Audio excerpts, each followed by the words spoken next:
everybody, and welcome back to Westeros.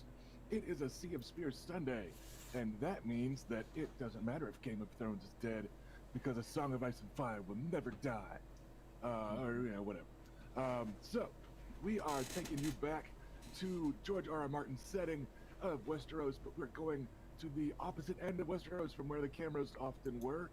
And we are, of course, adventuring in Dorne with the scions of House Nymerian, of mingled Valyrian and Dornish blood. Let's do our usual character introductory nonsense. Let's just go for the top, old school. We'll do oldest to youngest. Felicia, who are you? Who's your character? What's going on? How do you feel right now about life? No. I'm Felicia, and I play Rhaena Nymerian. I am heir to House Nymerian, eldest of the 4 children. And how do I feel right now? I feel pretty accomplished. I think that we have checked off our list of to-dos for the week very well. We're now to our last task to knock off the board before we begin to take the fight to the Vulture King. And even though I get kind of tore up in the last fight, I think it'll be okay. Had some time to recover, and we should be good. Because the next, after this particular event, we'll be going into the huge fight, which is going to be the mass warfare fight, which will be my sister's job. And that leaves us to Bela. Hi everyone, I'm Erica, and I'm playing Bela Nymerian. I am twin to my sister, and I am leading all of our forces here as we run up to the big confrontation happening soon. Today we have a nice and fun mission to go and liberate some armor that is being transported by people sympathetic to the Vulture King. And so our goal is to intercept and steal that well, not steal, but commandeer the armor for ourselves. And so Bela is she's confident. She's had a string of successes so far this week, and she is determined to come out of this with a big victory for her house and for the region, and to impress not only the king but all of Westeros in this deed. So she has a lot on her shoulders, but she's rising to the occasion, and she is kicking some ass, just like the women of Dorne tend to do. So with that, I will say I have had plenty of very capable help from my siblings, and I will let my brothers tell you about that. Hi everybody, I'm Robert. I'm playing Lucaris Nymerian, the oldest son of her oldest child. And I'm basically just here to help out. Oh. And chase women who are half merlings, half fish, to the waters and nearly die.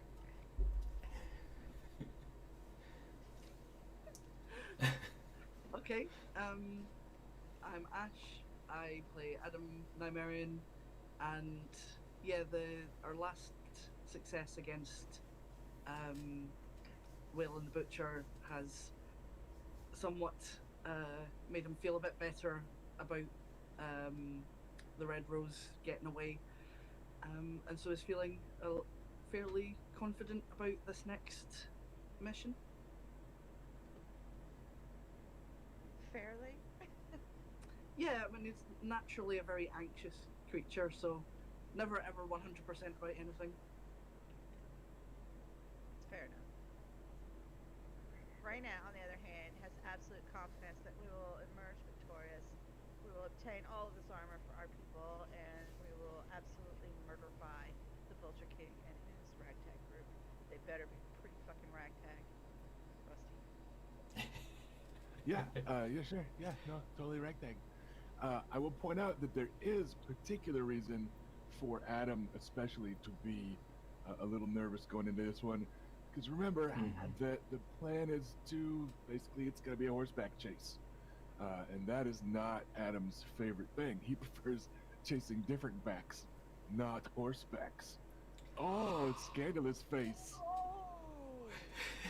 So, Well, Smackdown. yes, he's only just gotten okay with riding a horse again, and is still a bit nervous about it. So yeah, like having to go fast for an extended time is going to be quite scary.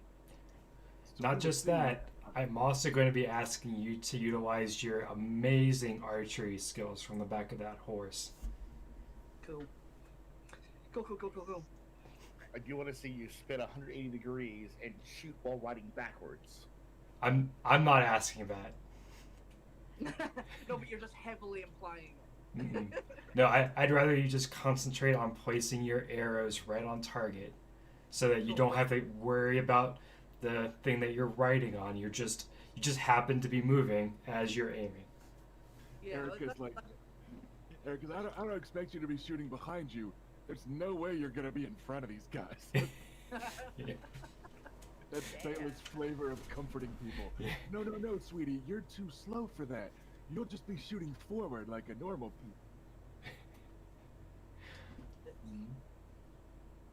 I didn't say that. I've got nothing. Between Adam's fear of horses and his excellent marksmanship, I put money on the marksmanship coming out on top. Yeah, it's like a thing he knows he's good at, so it's a thing to focus on, certainly, and hopefully nothing will go terribly, horribly wrong. Yeah, I mean, there's no way there's going to be a flash flood that drowns everybody and kills your horses or anything. We'll be fine. It's good. Oh. And another joke. I don't want any crazy ass Fast and the Furious jumping off cliffs nonsense either. No. I want that. So, Fast and the Furious Dornish Drift. It just goes into your Fast and Furious AU. That's all this is. yeah, I mean, it's Oh all shit! I forgot all about that. I totally need to write that. Well, if you want any suggestion of automobile stuff, send me a message. Well, for today's episode, each of you has exactly 1 horsepower at your disposal. So we'll see how that works out for everybody. There's also very few sweet undercarriage lights. That's not quite how the not barding, the kind of quilted thing that goes over barding works. It's not quite cool neon lights, but it serves largely the same purpose. But it's also not real good for horses in Dorne. But Also underlightings for dicks. I'm gonna hang like torches under mine horse. so what color of under dick lighting has Lynn Corbray got, Ash? Oh, well, red, obviously. You didn't even We established this that he obviously drives a black Dodge Charger with flame decals on the side because he's that much of a dick. Right. Actual decals. So last episode was carried off without any actual combat physically. Nobody was left bleeding out or missing a head or anything else for them to cry about. It was entirely a social affair, as you guys were able to return the landed knights of Wind Tower to the fold of loyal service to Lord Dagos Manwoody. We basically left off with you guys leaving the tower, though, and he and his men, he made it clear, he's like, give us 1 hour, and we'll be ready to travel with you. And we're going to pick up today's episode, basically, with you guys and Sir Edwin Wynne and his men arriving back at Kingsgrave, the seat of Lord Dagos Manwood. Because you're not entirely off the hook from that encounter, you would still kind of sworn to assist him in speaking to his lord and kind of getting to the bottom of things. It's the right thing to do. Yes. So, as has been your custom this week, the kind of cream of the crop of this Southern Alliance army, in terms of that's because it's the play characters, come riding back into camp close to dusk, and you see a goodly number of soldiers. This time around, like more than normal, like it's been a few more almost every day, kind of stop what they're doing and do little good luck symbols towards you, or they just stop and like watch you guys ride by, in maybe something like reverence, maybe something of you guys becoming symbols of the Alliance or mascots or demigods, whatever, just different flavors of that sort of thing. But it's not quite like when they blow taps at an army base in real life and everybody fucking stops everything and snaps to attention or whatever. And it's not, the freed slaves worshiping Dany and letting her stage dive due to the magic power of her blonde hair and blue eyes, right? It's not that type of stuff, but it's very noticeable that people care when you guys come back into camp, and you can see them kind of stopping and like 1, 2, 3, 4. Okay, we got the head count, right? Like they're keeping track of you lot and of your successes, and nobody's saying anything about it.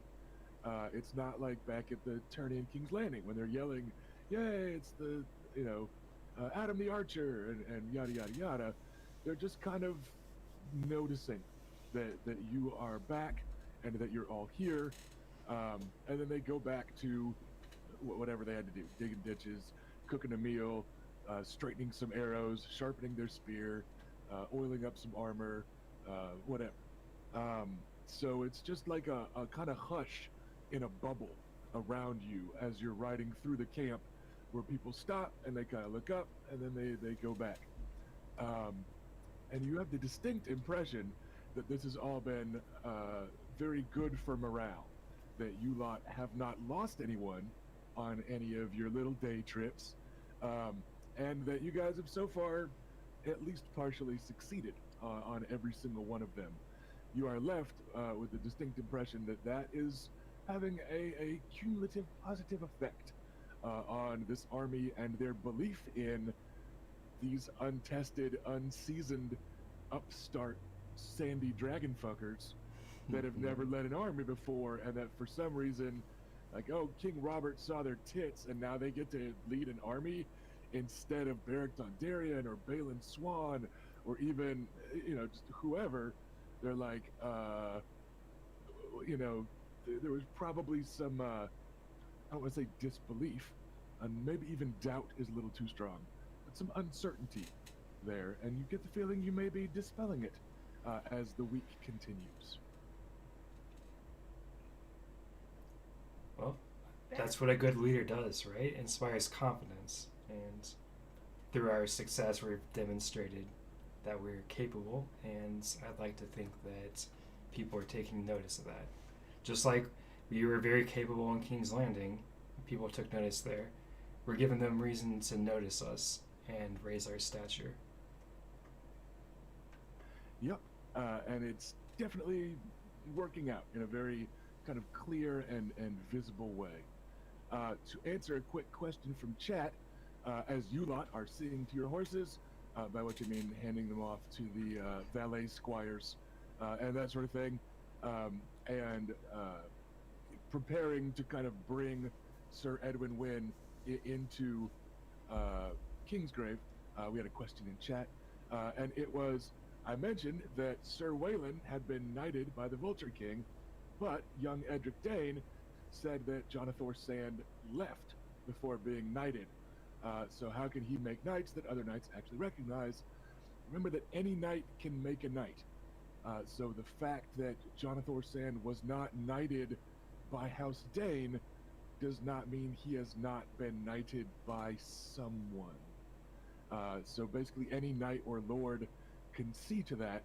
So if the Vulture King is even like keeping track of that instead of just having declared himself a knight or a lord or a king, there are any number of guys with swords and sir that could have knighted him for any number of reasons at any particular time.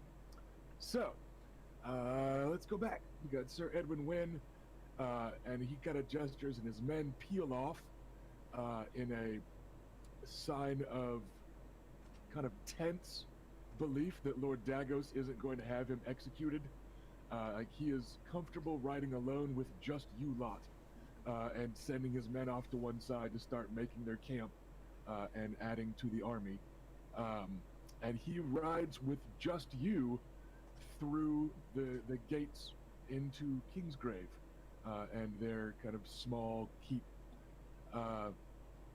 And sure enough, as has been the case when he's feeling up to it, Lord Dagos Manwoody is out here, sitting in that wheeled chair of his with his leg propped up, and watches you all arrive, and his face is Grandpa Makar unreadable when he sees Sir Edwin Wynn riding with you, and like nobody's bloody, nobody's in chains, there doesn't look like there's a fight, and he's got on that impassive lord face that Robert Baratheon does not have, but anybody else of lord and higher tends to be capable of, where he looks like a carving of the father, some statue in a temple to the seven somewhere.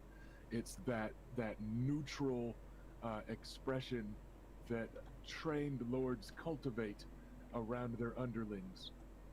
And he actually hauls himself to 1 foot. He rises up and out of his chair with Mr. Ferris kind of scrambling to assist him, and you're sure telling him to sit back down under his breath. But he draws himself upright, albeit without putting weight on that bad leg, which is still pretty gnarly and gross. But he seems determined to meet this wayward knight of his on his feet, and look him in the eye and shake his hand, whatever may come. And there's a moment where Sir Edwin Wynn kind of pauses, but then he takes those few steps up, and he takes a knee partway up the stairs. But he does not repeat a vow of loyalty. He does not throw himself down at the mercy of Lord Dagos. He just takes a knee without like looking down, and he's still looking up at his lord. And he just says, "I apologize for my delay. Let us speak within, my lord." And he says it in a voice not terribly different than what you guys heard him using for about half of that negotiation, when it's got those heavy overtones of like "fuck off" attached, and these heavy overtones of "why should I listen to you" attached, and all that. It's very clearly his carefully neutral voice and tone also. And so, fairly quickly, you lot are kind of rushed in along with them, and we're going to cut straight to the Solar, where the two of them are just staring at each other stony-faced. And you get the distinct impression that it is about time for House Nymerian to step up and break this, I don't even want to say break the ice, so like break the granite, or something like that fits Dorn better. There's obviously an impasse of pride here, so we will. Well, I don't. Raina will kind of position herself to the side, but equidistant between the two, and not between them at all. And my Lord Manwoody, terrible things have befallen your vassal, and he has suffered losses, both personal and more personal. says that he has called upon you for help, and that he received no reply. And at that, like, as the word reply is still, like, coming out of your mouth, he takes over. And he is not a quiet man. You guys noticed that when he was bellowing at you from the top of his tower.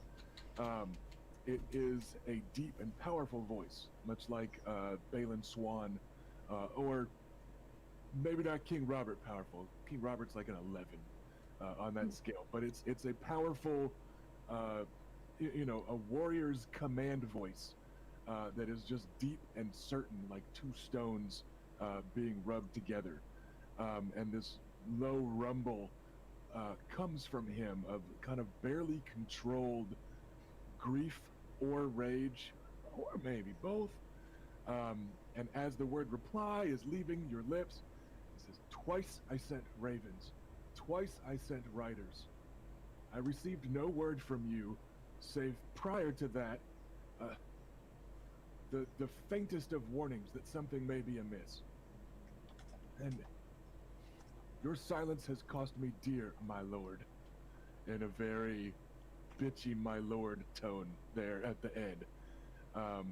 It sounds like it's not a terribly sincere my lord, so much as a necessary my lord.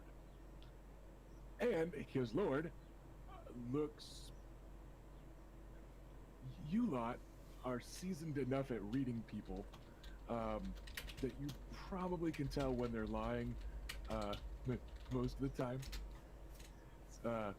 And he looks to be genuinely pretty surprised by this. And he almost starts to rise from his chair again before he thinks better of it. But yeah, he kind of starts up and then I received none of that. I have been distracted with my brother's capture and with all that has befallen our house, but good sir, I swear, we received no ravens nor riders. Anybody want to interject with anything? Add anything? Whatever, you feel free to. Like, I'm trying not to completely do NPC on NPC action here. Yeah, just so it's clear, because Luke wasn't in the negotiation, he's looking at both of you guys, Raina and Bela, to defer to you.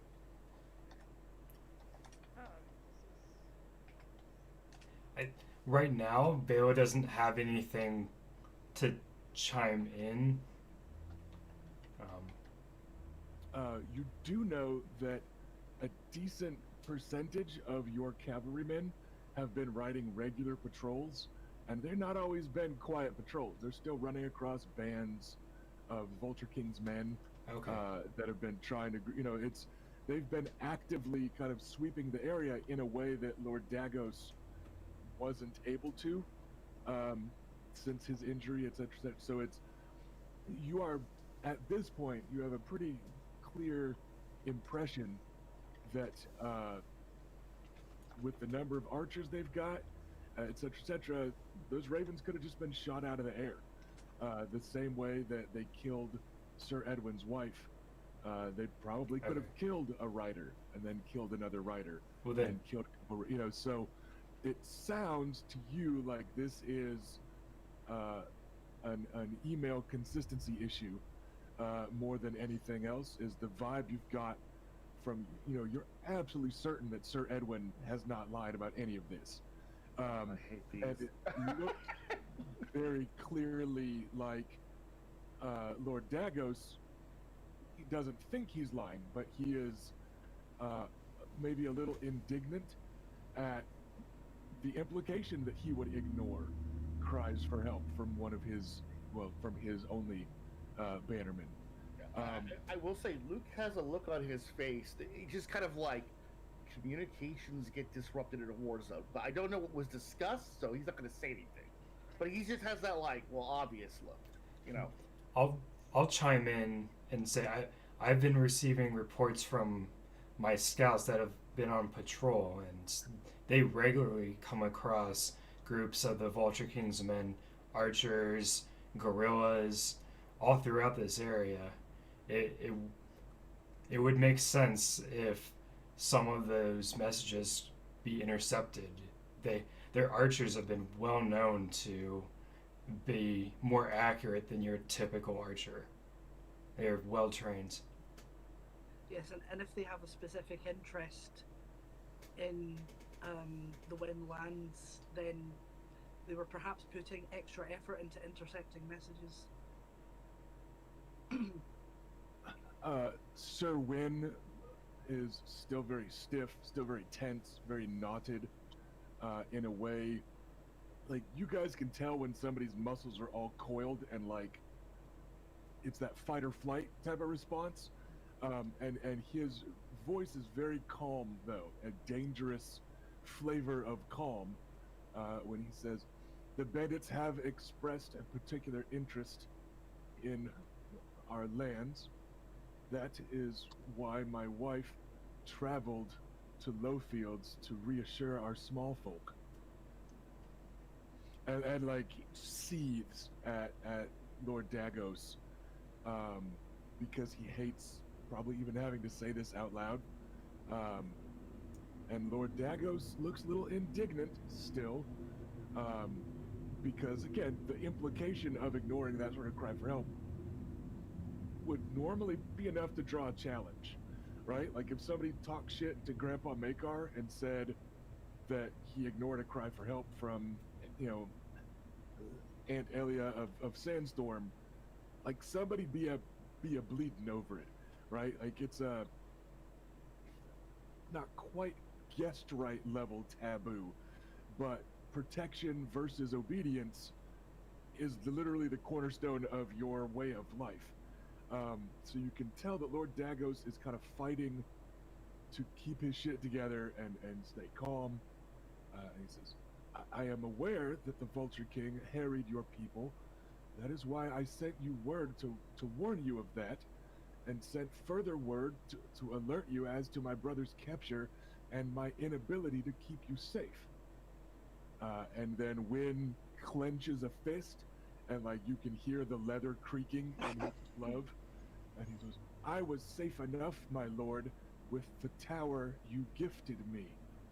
I was not in danger." And he's getting a little ragged around the edges, as he's getting closer to saying what you know he has to say. But it's, yeah, you can tell when someone's losing some composure points, as it were, right? My lord, sir, these are trying times, but it seems like we're playing right into the Vulture King's hands. He has done these things on purpose to turn you against each other. And he has been very successful at it, fortunately. Lord Dagos pauses for a moment, and you think he's maybe picking up what Sir Edwin is putting down, with what he's been not quite saying. And Lord Dagos says, "A second raven was dispatched to Wind Tower, not to hasten your obedience, but to offer to let your lady wife leave the region with mine. Was that raven also lost, sir?" And it's, again, it's very careful, very kind of formal. And Sir Edwin just nods, and you hear a sound somewhere between a cough and a sob that he chokes on for a moment in front of his lord and these strangers in a Solar turned battle room. And he just manages to kind of get out, "It was." Like, that raven was also lost. And that almost breaking of a strong man is a pretty terrible thing to see, unless you're the one breaking him and he deserves it. I don't kink shame. But for that moment, you can tell he's probably not going to be able to get out the rest of a sentence or the rest of an explanation or the rest of a story. But then you see Lord Dagos remind you of Grandpa Makar the most he has yet. The impassive face of the father showing no emotion is a generic face of any lord or any knight talking to a peasant or any king talking to a lord. But this is a moment of noblesse oblige flavored sincerity that you recognize from grandfather when small folk present him with awful problems, right? And it's a look not terribly unlike the look on Grandfather Makar's face when your father or your uncles are talked about. It's a moment of grief that doesn't quite show anywhere but in the eyes. As lords of Westeros try not to show the weakness of grief, right? And Lord Dagos does, though, just kind of slump in his chair. You can tell he's no longer angry or indignant. He's no longer coiled to even think about lunging to his feet and demand an apology and slap his desk and, you know, none of that. And he just kind of slumps back a little bit and swallows for a moment and then just gestures. And he says, Sir Edwin, we will speak on this later when there is time for such arrangements as can be made. Kingsgrave is glad for your help. And Sir Edwin gives him a nod and turns and leaves. Before he goes, Luke says, Sir Edwin. He stops but does not turn. I want to say I misjudged you. I apologize for that. He gives a nod kind of sidelong over his shoulder, and then stomps off. Lord Dagos, meanwhile, gestures again, and this time to all of you. He says, and Kingsgrave is also grateful for those of you that have brought us Sir Wyn, and while his tale of grief is most unfortunate, I am told he did not ride here alone. His axeman, yes? Yes, that's correct. Yes. And he has the look of somebody that feels guilty about feeling relieved, right? Like it's the sound of somebody that hears that their baby died in childbirth, but their wife is okay, right? That sort of like this is awful, but Yeah. And that makes him slump in his chair a little bit more. That like his very next thought was just about having more men for this battle, and he just gives a little bit of a nod. We will have much to grieve in the coming days.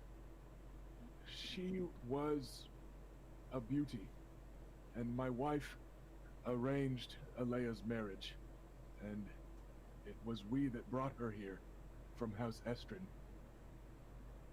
The news will be ill met.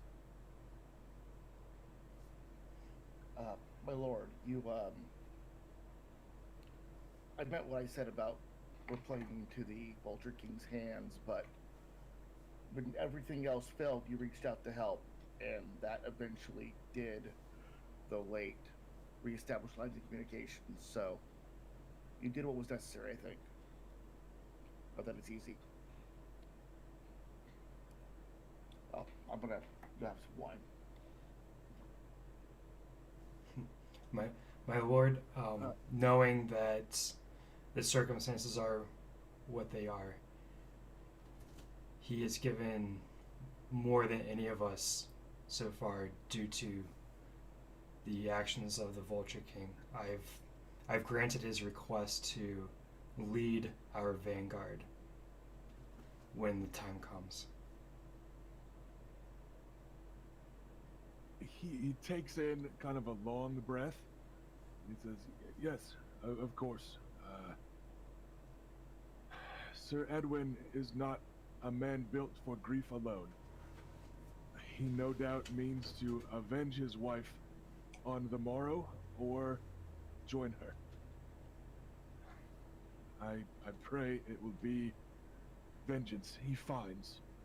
And yes, I'm afraid," and he kind of slaps his desk, gets his shit together, and kind of straightens up. He goes, "I'm afraid it will be the morrow. Word has come. The the Vulture King, his army is amassed, and still growing their camp, but they will be here, no doubt, at dawn. We've recalled our scouts, but their army is forming not far from the nearest peak to the east. There is perhaps time for one final bit of preparation. I leave it in your hands, as I am yet distracted. But they will be attacking Graveston very soon. You may yet build on the defenses of the place, or follow up on this final lead. These wagons of arms and armor, reinforcing the Vulture King's army. Your decisions have been better than mine of late, my lady. I will defer to you, and we will assist however we may." My lord, do we have word of their numbers and or troop makeup? He gestures to the scattering of notes on his desk, and he says, "More word than I can trust. The best of my scouts swears it's 1,000 at least." Out of character, by the way, I was off by a day when he said they'd be attacking tomorrow. There's one day left of stuff, but yeah, they are making camp and preparing to attack Graveston, which is the town nearby. Sorry. So, yeah, there's one day left, and he's just kind of asking which job Bela's going for. Okay. I believe going for the armor to deny their use by his army and use it to bolster ours will be the best prep. We have to assume that heavy armor is not something they have in vast supply, so I agree. Yes, this bastard has been better equipped with a larger army than what the Red Mountains have seen in some time. We know not how. It can't be raiding alone, I would think, but the fact he's even getting more here on the eve of battle is troublesome. Well, if he's being supplied, there may yet be a clue in this armor shipment as well as to who's doing so. Mm-hmm. It may not help us on the morrow, but maybe something we can go to the king about at a later date. Reyna was trying to say something, but Felicia was not. I tried, I just forgot to push the dang button. Raina's just reserved that way. Yeah. Because she has to think about it first, and then, makes sense. I am also most interested to know what allies he has out in this region or near this region that are providing him with his supplies and all of his men.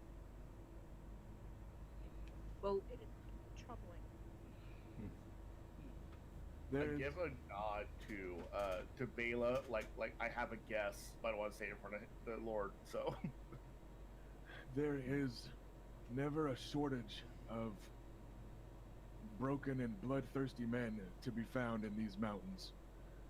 Everyone for 1,000 miles knows that these hills are a place for a bad man to hide and find other bad men and try to make himself their leader. It is no coincidence that there has always been a Vulture King. let us simply hope we will cut the career of this one short and soon. But I've heard units of Stormlanders deserting, units of Dornishmen deserting, all manner of other troublemaker and brigand being seduced to the area. They are like an avalanche, the armies of these Vulture Kings. What might start with only a few boulders grows and swells until it becomes something that must crash against the walls of some castle or another. And it would seem it is my ill luck that now it is Kingsgrave's turn.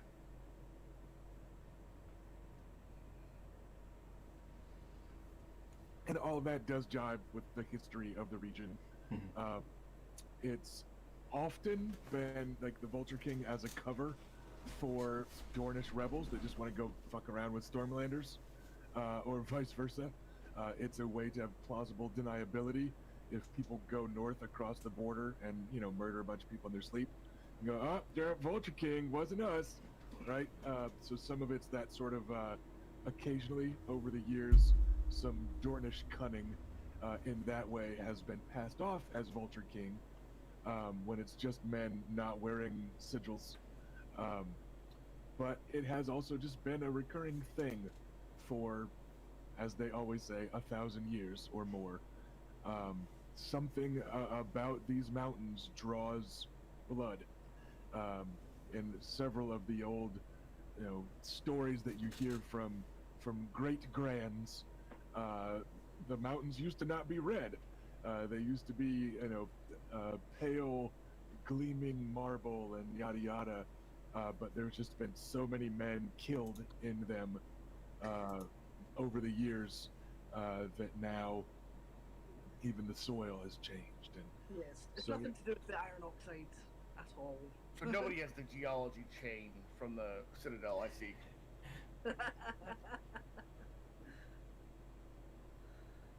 I like the All story, the though. footprints. Well then, we will go forth to gather the most fresh intel from our scouts, and we'll make plans for waylaying the armor shipment. yes, of course. Do take care. I know not how House Manwoody. Sorry, out of character. He wouldn't have fucked up the name of his house. House Manwoody can thank you even just for what you've done already this week, but know that the men have noticed your successes and your continued efforts. None, save an old fool who may yet lose his leg, have been lazing about this week. All of Dorne and half of the Stormlands are watching you, and remembering perhaps that there are yet dragons among us. Go, make your preparations, eat well, rest when you can, and may the Seven ride with you on the morrow. Thank you, my lord. A curtsy. And out we Yep. go. As we leave, so Bela, a gold dragon says that armor's coming from the Ironwoods. You know, I'd actually be surprised, but I could see that happening as well. Like, I don't know. It seems like far away from their lands. I'm not sure what it would get them. Yeah. I mean, I still don't trust them as far as I could throw them. Well, of course not. You can't trust an Ironwood.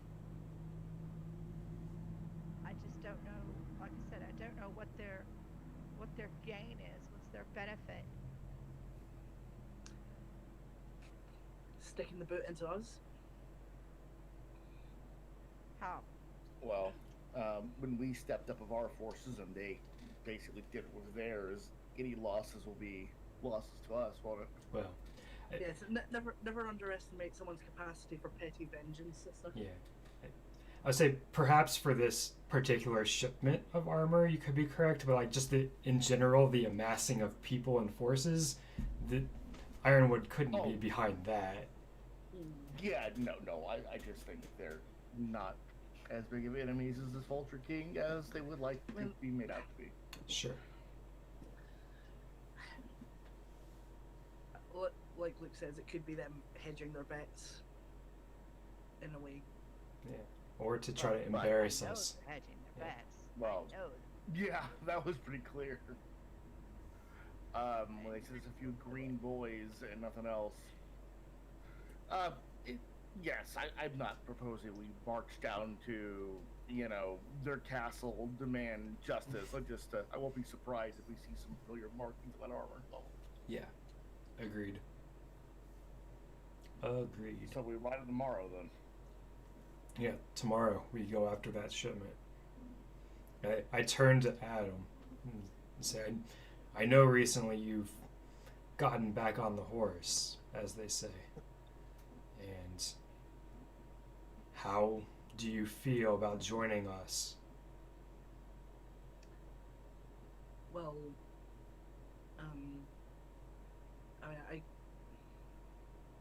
I'm able to ride again well enough, though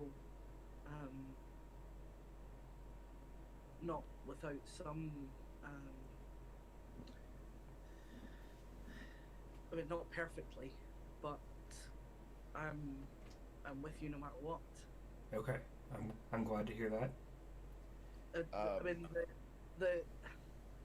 the more uneven the terrain gets, the more uneasy I will be, but I'll do my best to Okay, so to not let you down. all right. Let our young cousin encourage you to do something you're not uncomfortable with. You don't think you can do it.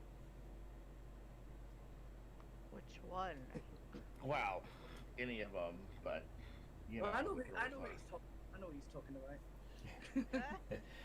Adam, Like any The of one, them the one, doing it. the one who keeps saying I can't ride and all this kind of Yeah. Can't ride, can't fight, boring, all these other things. Awful at water fights. Yeah. I imagine it will be easier to use your bow on horseback than it will be to ride up into melee. Hopefully, Oh, definitely. I'm a far better archer than I am a swordsman. exactly. So hopefully that will make this a little bit easier of a stepping stone for you to get a little bit more comfortable again. Bela, we brought war lances, right? We brought what? I'm sorry. War lances. Oh, I'm sure. Absolutely. Yes. You can get a hold of some mundane gear like that, yes. Cool. We we need to pick our ground wisely on where we ambush this supply chain. Find high ground where possible. Definitely. We won't have a whole lot of options, although I agree. If we can get on top of a ridge or something, even better.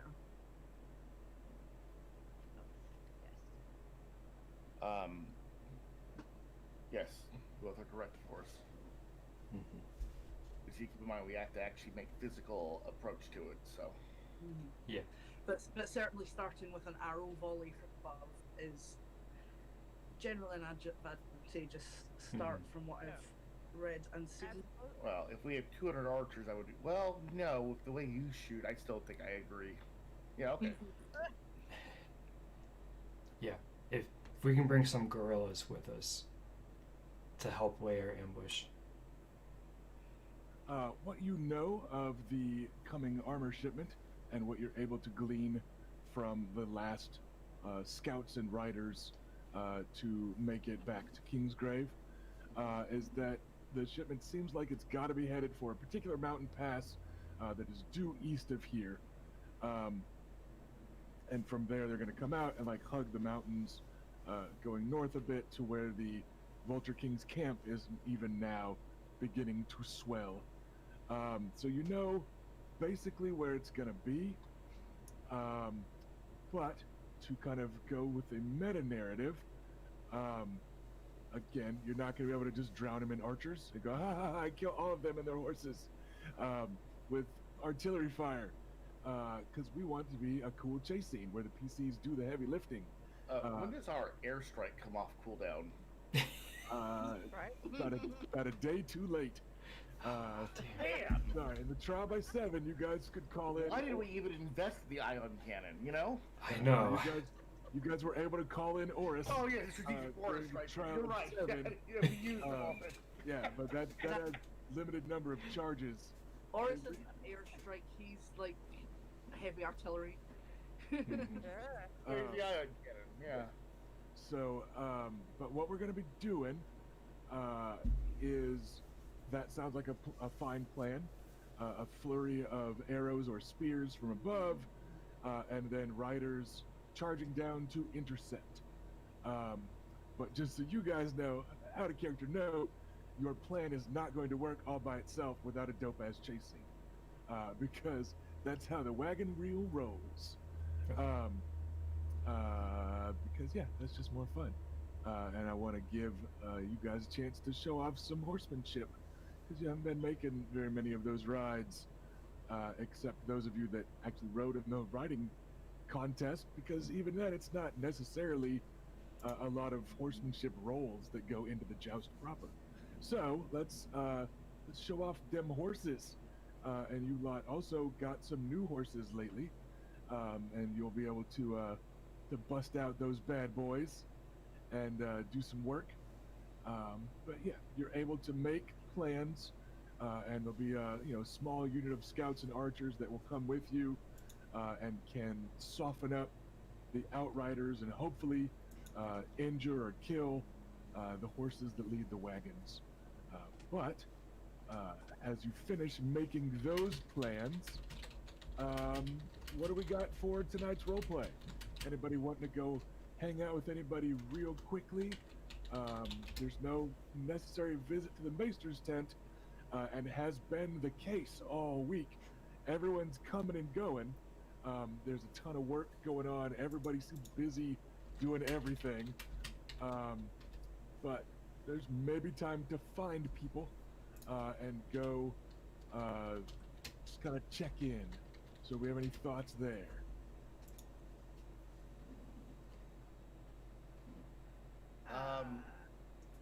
Go ahead. Sorry. I'm just trying to hit the Jeopardy buzzard first. I don't have an answer. We should do our work and then have a lovely meal and then preferably get laid. How about that? In that order. So who are you it's picking easy to get for laid? yours to say yours is tapped right now. He's probably around here swanning about with a lovely cake. Well, he always has a lovely cape. Sometimes he has a lovely cloak. Sometimes What? he has significantly less than that. Yes. Raina's like, no, keep it on. Did Bessa come with us? Oh That's God! That's the butt. I mean, that's yeah. Look, it's not as bad as the chaps one from But episode then you 11. can lift it up. No taps. No chaps. That's our version of no capes. No chaps.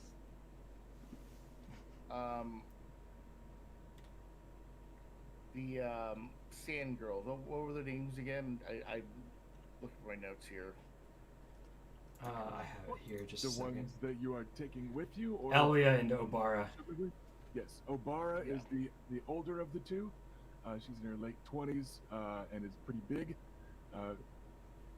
Not in a way that implies that she is the bastard of Oberyn Martell and Robert Baratheon, but she kind of reminds you of Maya Stone. Well, it might fit. She is. She's the same sort of big boned and burly and rough around the edges and not very concerned with social norms and kind of dresses and walks and acts like a man in ways that even most Dornish women don't. Like, she doesn't wear cute little silks and all that. She's like, no, she just wears like brown riding leathers and stuff. You know, like you cannot imagine her in a dress, and you get the feeling that probably nobody but her father could even suggest it with being a fight, right? I'm not bringing her like a little evening wear dress. Sure. Hang on. I'm just reminding you guys kind of who she is, and then Yeah. there's also Elia Sand, who is known as Lady Lance. No one calls her that as much as she calls herself that, but everybody's figuring out their labels at 14 and 15 years old. So she is inordinately proud of the reputation she is getting for staying in the saddle. She is a little more girly than Obara, in that she is also a notorious flirt. She enjoys coyly looking at men, especially when another sand snake or her father is nearby. And she's like, haha, go ahead, kill yourself. Kill Try it. yourself. Look at me back that way. See what happens. Maybe we laugh. Maybe we poison your family, right? So she enjoys being kind of teasy like that, but she always smells of horse. Like every time you guys have seen her, not when you were little kids splashing around in the pools, but in the last few weeks, it doesn't matter like what she's been doing. She just always smells of horse flesh and hay. Like she spends most of her time in the saddle or hanging out in the stables. It's just kind of a cornerstone of her identity. So she is known to be an excellent rider. She has gotten in a couple skirmishes, but this is going to be her first major battle. I think we found Mrs. Luke. I did disarm her, so we have kind of a fun thing going on. But yeah, I'm gonna bring the girls basically a couple wine skins and just hang out. We'll talk about tomorrow and joke around a bit. Okay, so you're going to be looking for the sands. Who else are people going to be looking for? Let's work up a list, and then I can decide where everybody finds everybody. Okay.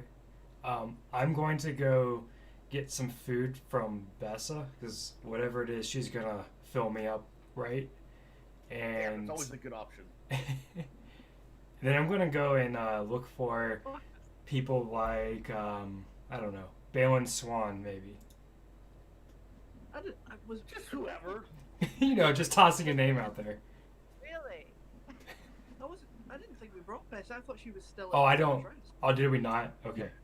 Yeah, she stayed at home. Oh, damn. She's got a Ziploc bag full of her rolls. Oh, that would be that would be a hell of a power move, taking our cook into battle. She just helps everybody carb load the morning of. She's Yeah. out there on the Like- battlefield. Knocking guys out with her enormous tracts of land. We could probably get half of the enemy army to defect with her food. You know what? That like The other half horse can kill, and then we'll call it a day. yeah, I think that's a winning combination. So Bela is gonna go find herself a snack. What's Raina gonna be up to? I'm also Finding gonna herself find a myself a snack. But Barrick. So for the record, on my little notes just now, it's Bela food, Balin Swan. Like in order, she's gonna get something to eat and then find Balin Swan. Mhm. And then the next line is Raina, food, Barrick Dundary. So she's looking for something to eat, and it's gonna be it. And what is Adam the Archer gonna be up to? By the way, Luke's the one with the reputation here. I just want to point that out. Yeah, not living up to that reputation at all. You're letting the side down. He's an innocent boy who's been mischaracterized by his own actions. I know. Well. If it isn't the consequences of your own actions. Damn, I hate those.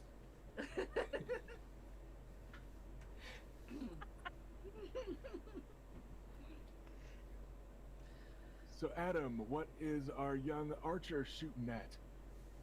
Right. Well, I mean, feeding oneself is important. So that's probably going to happen. And we'll probably combine that with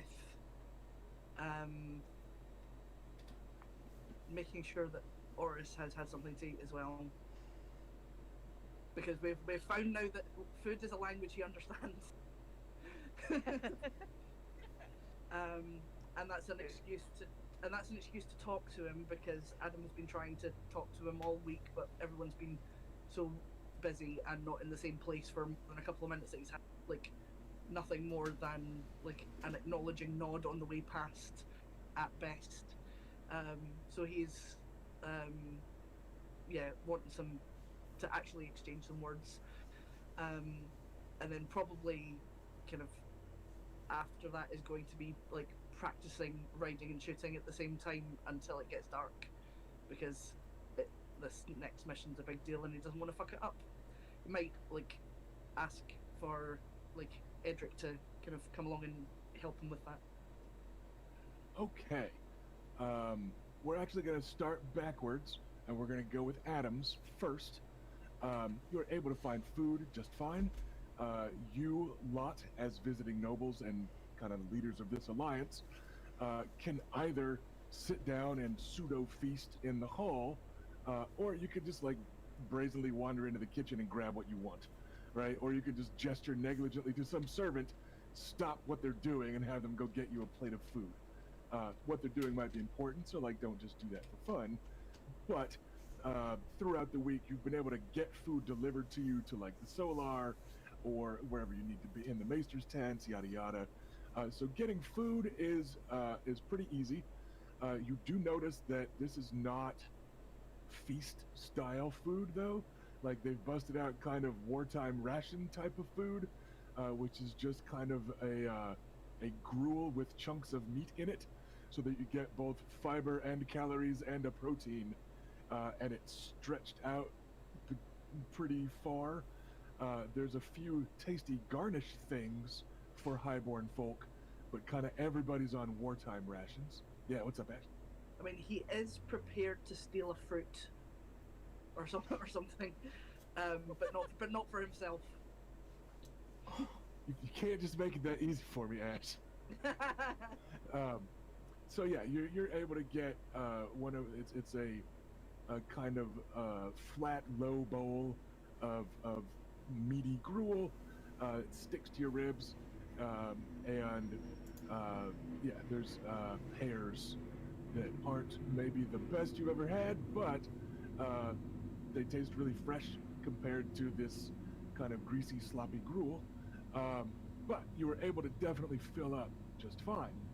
Next on your list, however, was looking for Mr. Oris, and he is actually not present.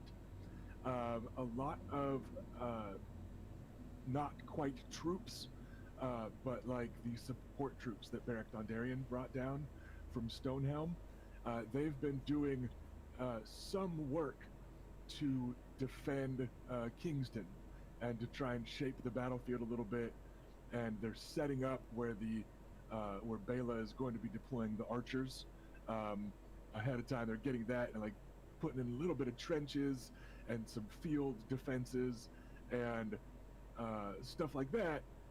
And those laborers are actually staying the night up in Kingston. And the last time anyone, just asking around, the last time anyone has seen Sir Oris, he had just wandered off with that lot carrying about 3 guys worth of stuff as he made yet another trip.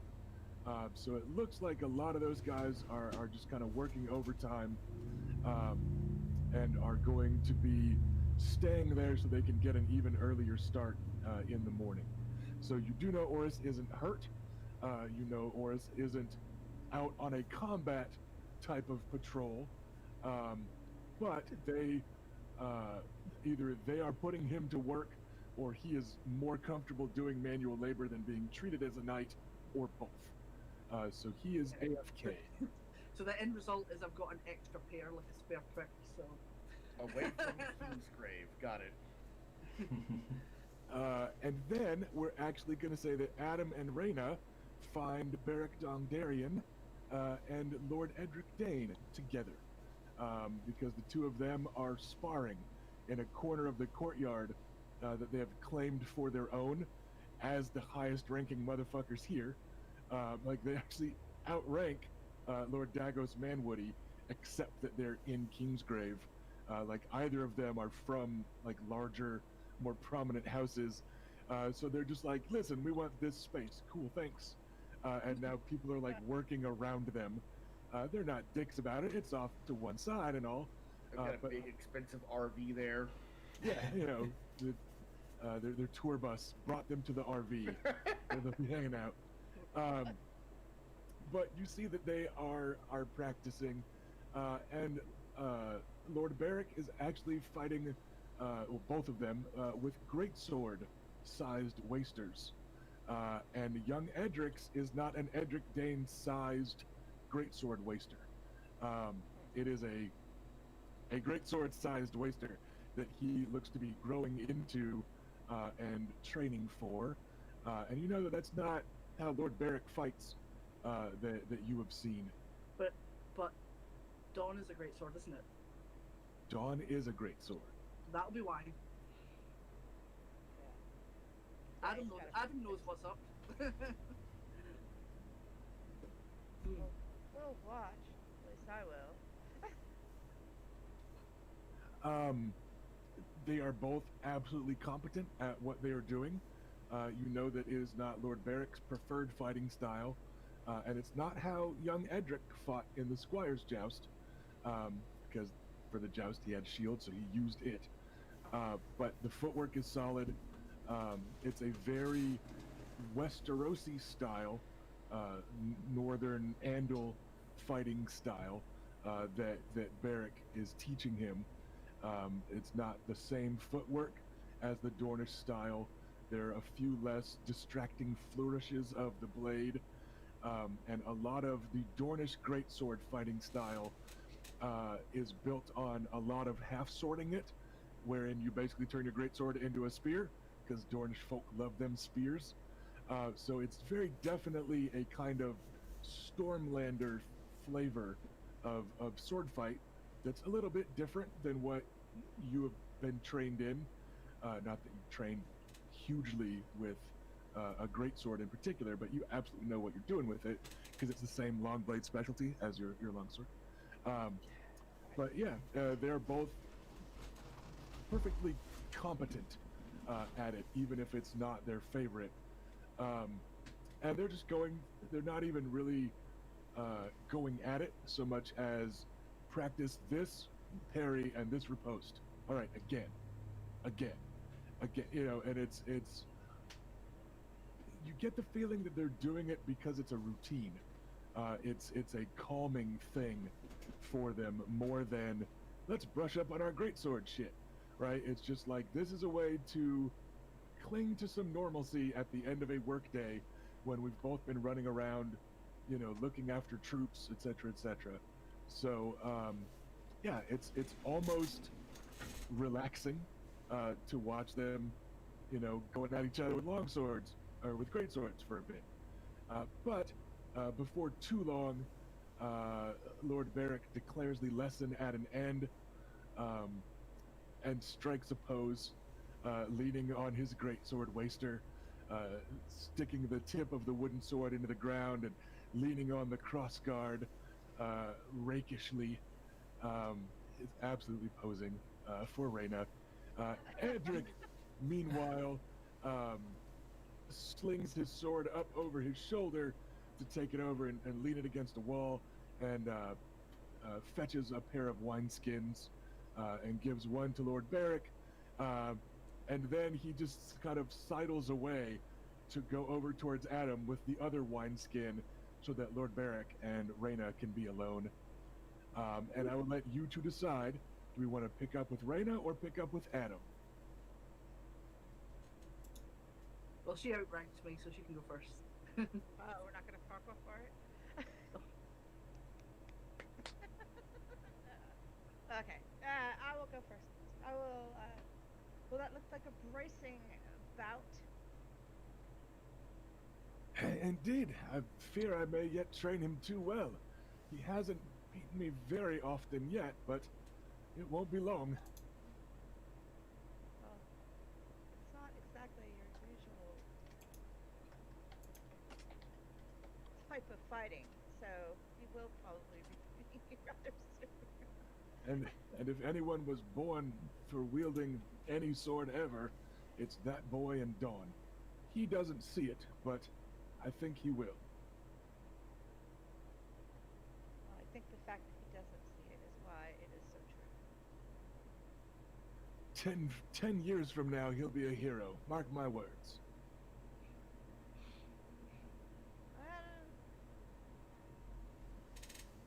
It's a bit long. I think he's a little too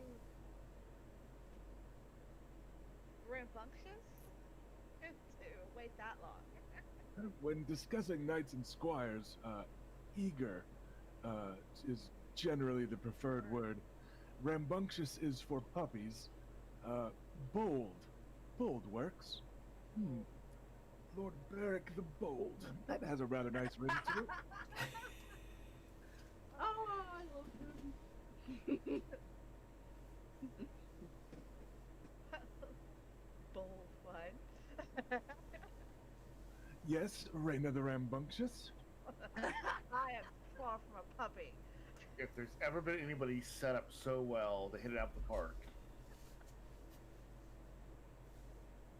Tomorrow we ride against the armor train. I hate calling it a train, says Felicia, because Caravan. trains aren't. well, actually- that phrase does predate the usage for locomotives.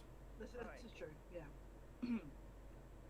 So yeah, tomorrow we will waylay the wagon train of armor and we'll take it for ourselves to use against its intended recipients. Indeed, I do believe I heard a little something about that. Someone happened to be telling my young squire over and over again that Lady Lance herself was going to lead the charge in Could that capturing be? this convoy. I suppose I should have known that the Nymerians would be going along with her under her command. Let's not say that close to Bela. She may have to spank a lady. Fight. Well, let's go find Bela then. This campaign looks like a very dark turn if Bela just straight up murders her. No, I wouldn't do that. I don't think But- we're all be happy. You heard what she said. And as he jokes about finding your sister so that she'll spank an attractive young girl into submission, he cheerfully offers you his arm to go for a walk. I take it. All right then, you two and a wineskin saunter off into the sunset.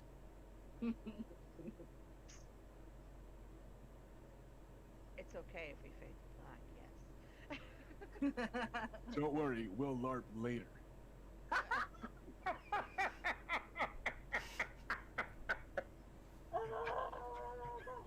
This is my life. I was hoping somebody would be taking a drink when that opportunity arose, but It was a pretty good chance it was going to be me, but he got unlucky. it looks like I almost killed Ash anyway, so that's probably for the best. Oh. You wanted me to call him Sir Garland the Darling the other day. I don't know what she's talking about. I would never do that. God, she's a liar, clearly.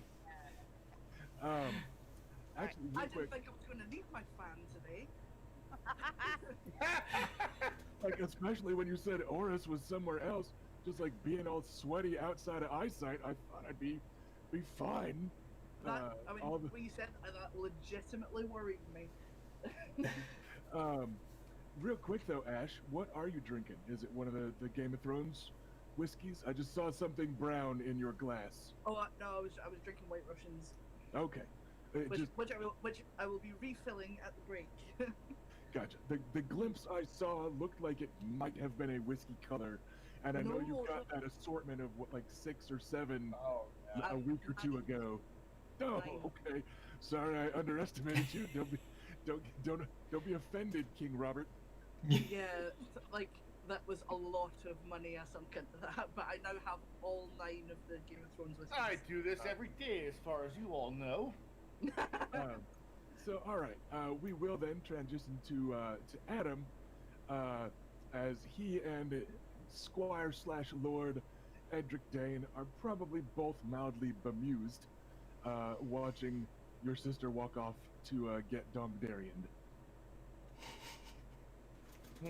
Rusty. Stop. It's a No. verb. Latest game will be what, lightning rod or?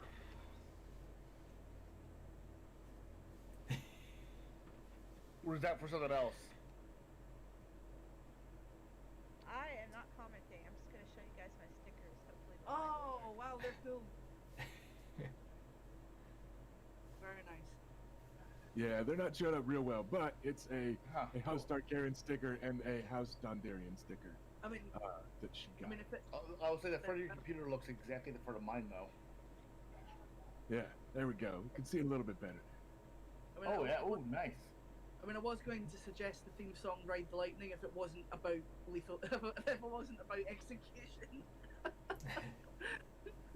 I guess it depends on how you interpret it. Anyway, you're embarrassing me. Also, Ash is a family program. So I mean, just, you know. just because we're playing a family doesn't. And let's be honest, That ship has sailed and sunk. I'm glad you're not thinking I wasn't turned out this way. Tune in next week for our brand new family-friendly episode of The Sopranos.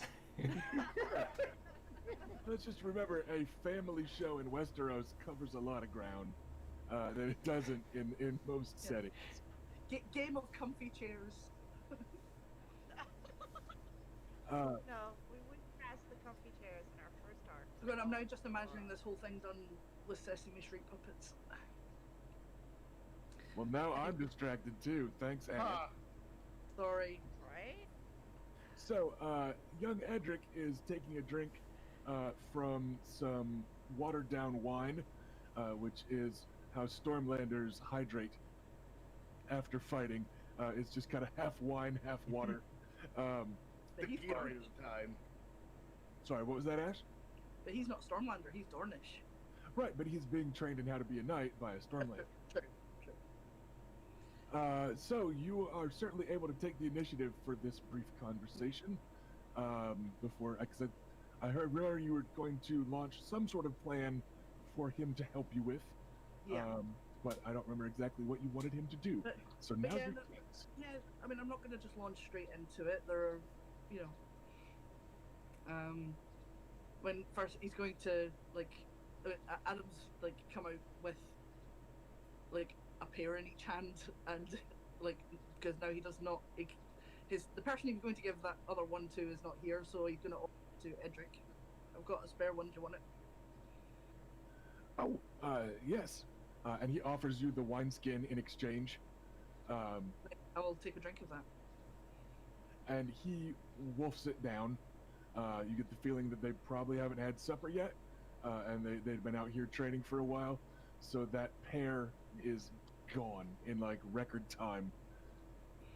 Also, you know, teenagers.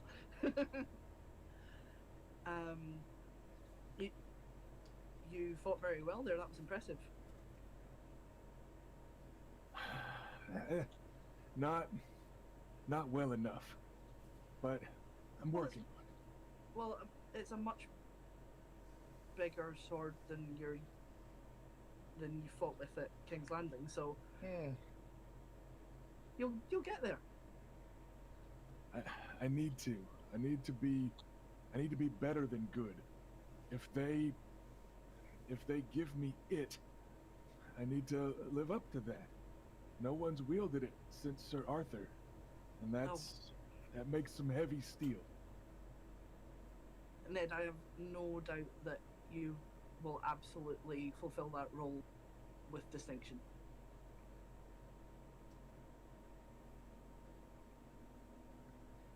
Thank you. Kind of stammers it out a little nervously. Yeah, I believe in you, friendo.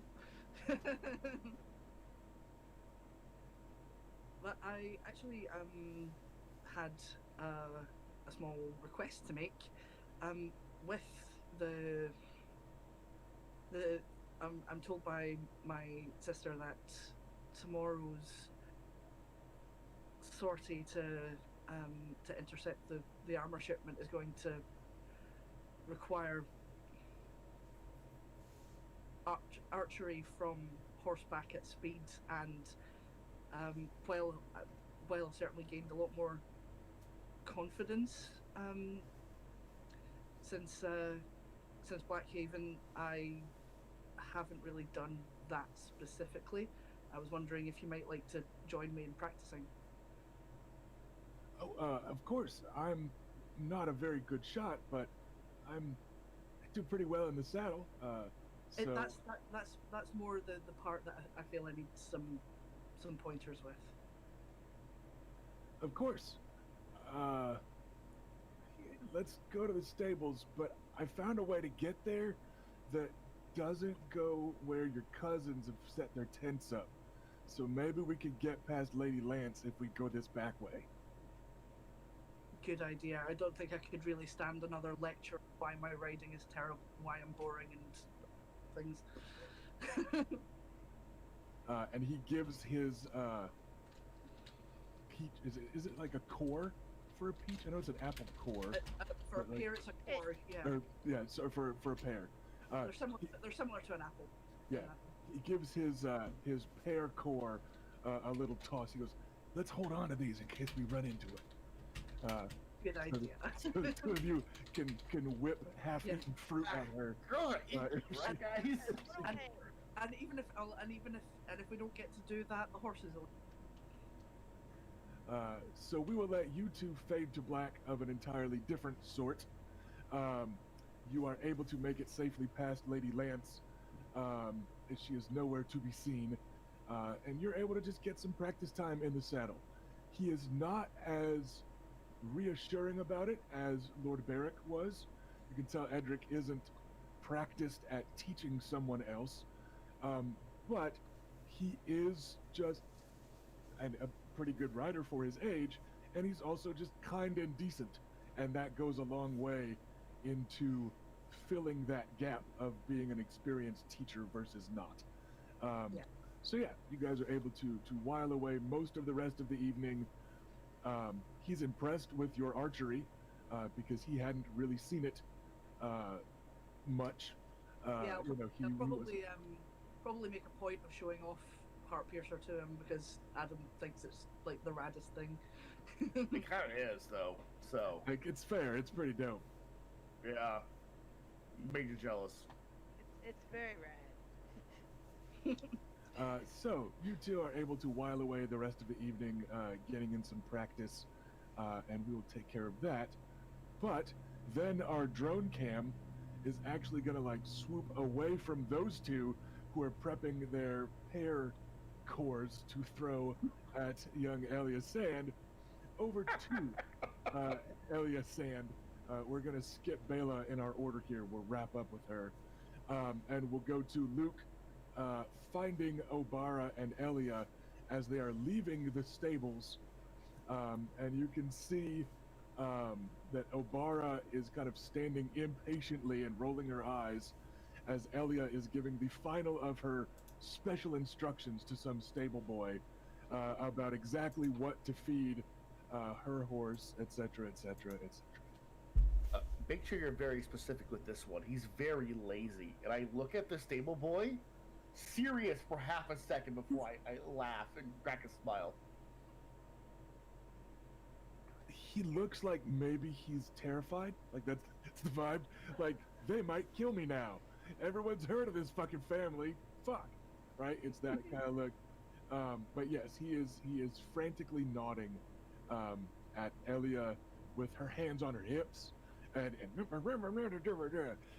she is putting on a clinic, and she's about to ask to speak to a manager at like half the age, that you should start that.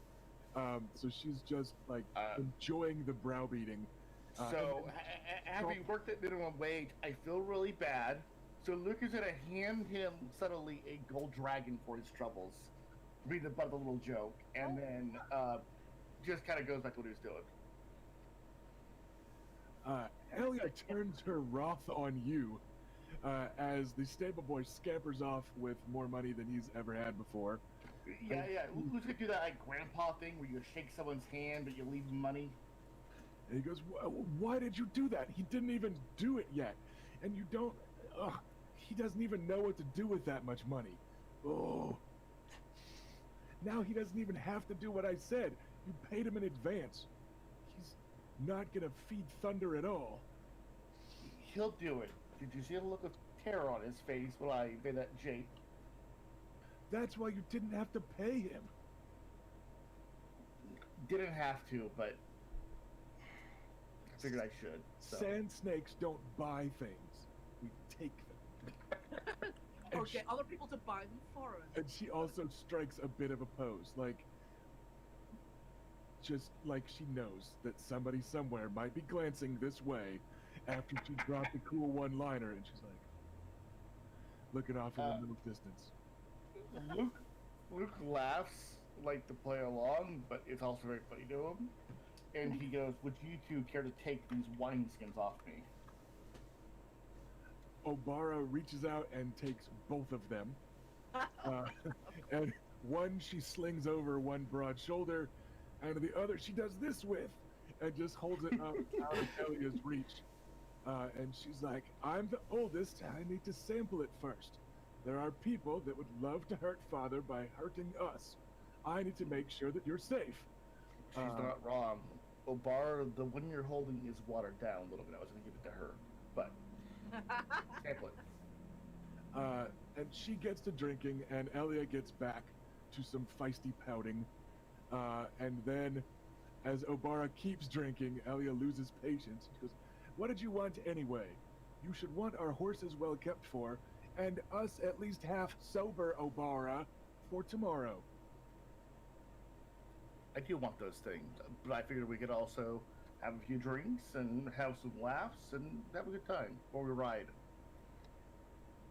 Did you hear that, Obara? You're supposed to give me that drink. He is a knight. And they commence to some bickering that you suspect is not at all new to either of them.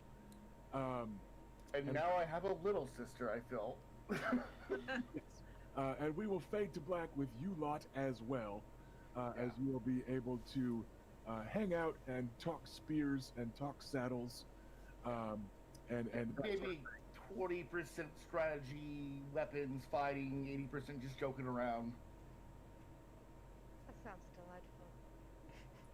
delightful. And then we will swing the camera about to find the leader of the Southern Alliance. Oh, go ahead. I will say if Luke has any like stories of their father that might be funny to tell them, he might share one or two. But other than that, mostly what we talked about.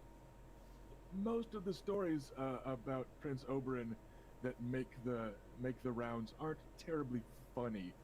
So much as there's a lesson to be found somewhere about crossing him, or whatever. Exactly. Don't. I mean, that said, like, sand snakes do probably laugh at those stories. Like they also have their own reputations for that. Yeah. I want to make clear, those and what Luke was talking about are not mutually exclusive. So yeah. And then you stabbed him in the eye. Oh, it was... So you lot are able to pass a pleasant enough evening, which brings us to the leader of the Southern Alliance, looking for her prospective husband, potentially, depending on how several conversations go with several people. And he is found in the actual feast hall, where Bela goes looking for food. He's sitting there, and he is at a table with Prince Oberyn Martell. And the Stormlander and the Red Viper are still occasionally eyeing one another warily, but there is no mistaking the fact that they are both heavily bandaged, and that's probably why they're both sitting down at all instead of being out there doing stuff. But they're sitting across the table from each other in not quite companionable dinner mode because it's a Stormlander and it's the Red Viper, and also because probably by this point battlefield gossip has gotten word to Prince Oberyn Martell that one of his nieces was proposed to, because he's giving Sir Balin Swan that look, the appraising look that he gives someone right before they get murdered or challenged to being murdered. And it's just kind of this quirked eyebrow, I'm not impressed by you, I'm not even paying attention to my food, but look, I'm still hitting my mouth with it. Just this like smugly superior, utterly Dornish look that Sir Balin Swan is not sure how to react to. Because for most Stormlanders, like prolonged eye contact is seen as enough of a threat that like you're both drunk enough, you turn it into a fight, right? Like you're able to turn this into a brawl, or It's a good culture. you know, it's just they're pretty straightforward people, and he knows that he's being like sized up and intimidated a bit, but he also knows that like he's hurt pretty bad from that greatsword still, and he also there's no winning a fight with the Red Viper, because even if they did, he go, oh yes, let's brawl. Oberyn's gonna go for a poisoned dagger, and even if Balin does survive the brawl, it's gonna be because he had to kill your uncle, and that's not likely to help matters. And so he's just got this look of like I know I'm gonna lose this match of Sivas in like 3 moves, so I'm just not gonna move a game piece. I'm gonna eat my dinner. Ha! Right? Like, so The That's only the- way to win is not to play. yeah. So that's It sounds like Dorn. Bela. Go ahead, Ash. Yeah, I was just gonna say, when like it's Dorn, prolonged eye contact can go in another direction entirely. Sounds like Bela has her first damsel in distress to rescue.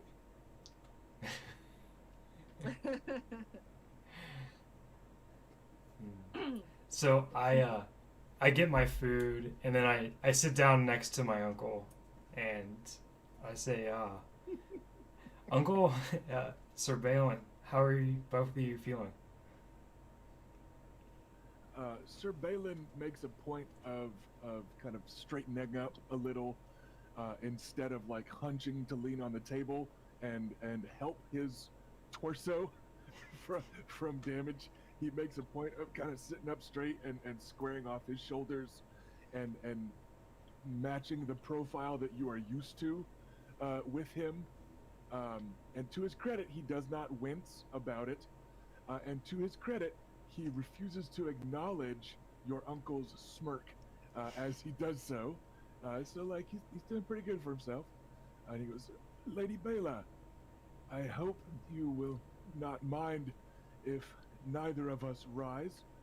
Your uncle is injured, and I would not wish to shame him. It's fine, stay seated. And you see your uncle fight a big grin of like, okay, maybe he's not so bad. like that was definitely a point scored in a positive way. And then he goes, yes, niece, we do not wish to stand and cause a blundering Stormlander to spill his drink and waste fine Dornish wine. I'm not at my best. You may remember arrows, Yeah. but my evening has greatly improved. How goes the war effort? It's been going fairly well. We were able to make contact with Sir Wynn and bring him into service once again. It seems there was some problems with the reliability of communication due to the Vulture King. He may have read a book or two. with enough archers, there are no ravens that can survive. And a single rider seldom makes it where he is sent in Dorne, no matter how short the journey. I'm glad that you were able to work things out between them. I have heard of Sir Edwin and his time in the rebellion. He fought well for a northerner. Yeah. Yeah, I'm glad to have him with us. Unfortunately, he lost his wife in the confusion, and he seeks vengeance for her death, and for that I've granted him the leader of our vanguard for the big fight. Thought it was well justified. Good thinking, niece. Let him put it to work. And his men. No doubt they loved her as well. That tends to be how things go with ladies from the Westerlands. They'll love anyone, and anyone will love them back. But enough about northern women. And he gives Sir Balin another, challenging look, and then seems a little pleased when he doesn't rise to it. He goes, I suspect you weren't sent here by Maester Ferris to see to it I've finished my gruel. So, I'll leave you to your other conversations. And he rises and takes his almost finished plate and leaves you and Sir Balin Swan alone. Wow. Have a good night, Uncle. Left alone with his niece. That's a pretty good sign from Uncle Oberon. That is definitely positive.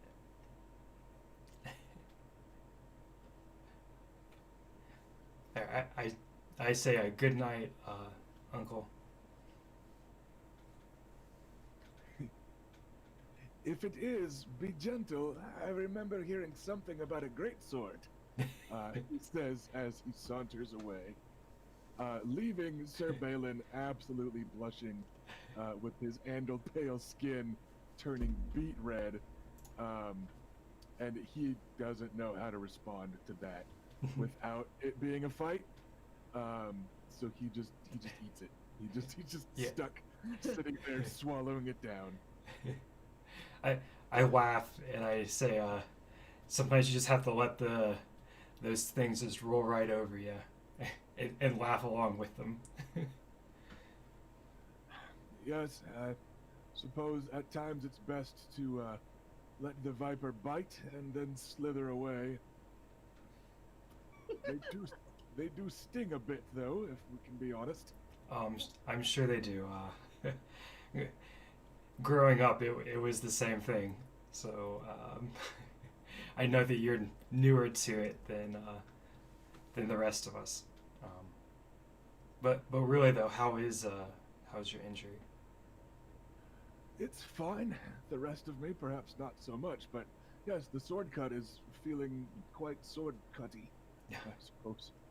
Oh, I love it. Makes poets of us all. And you can tell he's trying. He's been hanging out, getting bantered and jabbed at by the Red Viper, all night, and now he's like, Lord Beric told me this is what they like. Maybe it's working. This is what Lord Beric said he did to get. I gotta try. So he's put in kind of a good faith effort. But he knows he's not that. So yeah, he puts forth an effort and then chokes down a roll to try and take it back. So kind of how it goes. So tomorrow we're going to go and intercept a shipment of armor and have it go to our side instead. Sound strategic thinking, my lady. The Dornish are as clever at war as they are with words. Yeah, well,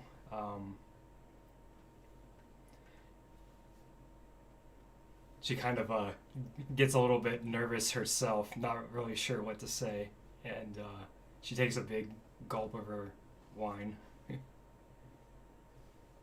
I've also heard the Vulture King's army is beginning to make camp, and that it may be day after tomorrow that they've finished amassing. I will be ready by then. I may not fight my best, but I will fight my best. And he's like solid eye contact with that last bit of like, I won't be at 100%, but I'll give 100% of what I got, right? And it's like really heartfelt and romantic. You think is how he means it. Of course, I completely understand. I'm sure there will be glory for all of us to be had on that field. Indeed, and spears aplenty that we'll need to earn it from. Good to know that some of them will be less armored, though. Yes, that will be good. Very, very good. Oh. Yeah, hopefully can have a little bit more of the giving than the taking, if you know what I mean.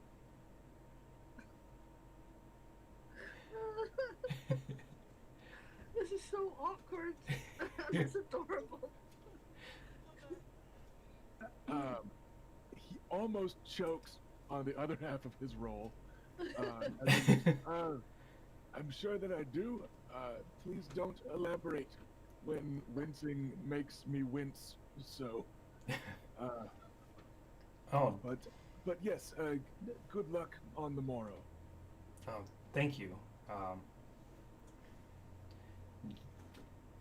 If that wound is still hurting, perhaps we could see to those bandages. And he sits like real still, like, is she gonna kill me for this? Is she gonna kill me if I say no? Is she gonna kill me if I say yes? Is she actually just like the lady commander of an army that wants to see to bandages? And am I worrying over nothing?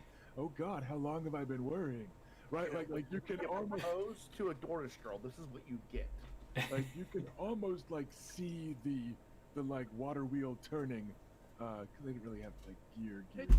But yeah, Who knew that Surveillance Swan would also be an overthinker? I can heavily identify with this right now. Ash is just like, Adam would also be terrified if a pretty lady wanted to see him without his shirt on. Yeah, though for quite different reasons. Interesting reaction. What does it mean, though? Yeah, I need to think about this for years. I need to go to my room and write about this in my diary. I mean, journal. My journal. It's a journal. Men have a journal, damn it. He sits there, kind of stock still, like mid-bite, for a long moment until he realizes how long a moment. And then he remembers that, like, maybe you're gonna die tomorrow, maybe you're all gonna die the day after tomorrow. And he, like, settles his spoon back down on his dish of gruel, and just heaves himself to his feet, showing a bit more exertion than he would like, but he stands up and he says, I think that would be quite nice. Very well. I just finished the take one last bite of gruel. It's time we say hello. And I get up and I say, after you.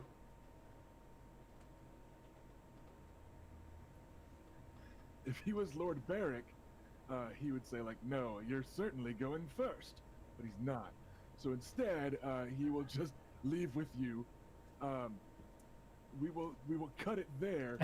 Are we doing a sexual tension PG fade to black, where you actually just see to his bandages and, like, he never forgets that night? Or are we doing like an R-rated fade to black where more than that happens? Because I legitimately need to know for my notes, because that's the type of campaign Rusty runs. Okay, Things like that. It's the latter, the The R-rated version. I didn't want to assume, but Well, I mean, all right.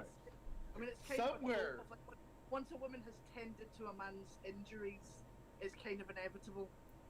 Somewhere backstage, Luke is high-fiving Bela. Probably To not be- during the proceedings. To be clear, part of the reason I'm noting it is that I haven't yet made the healing rolls for Sir Balin Swan. Oh. So I need to know the level of physical activity that he is taking part in before attempting to remove that wound. So, Maester Ferris may not be very happy with you.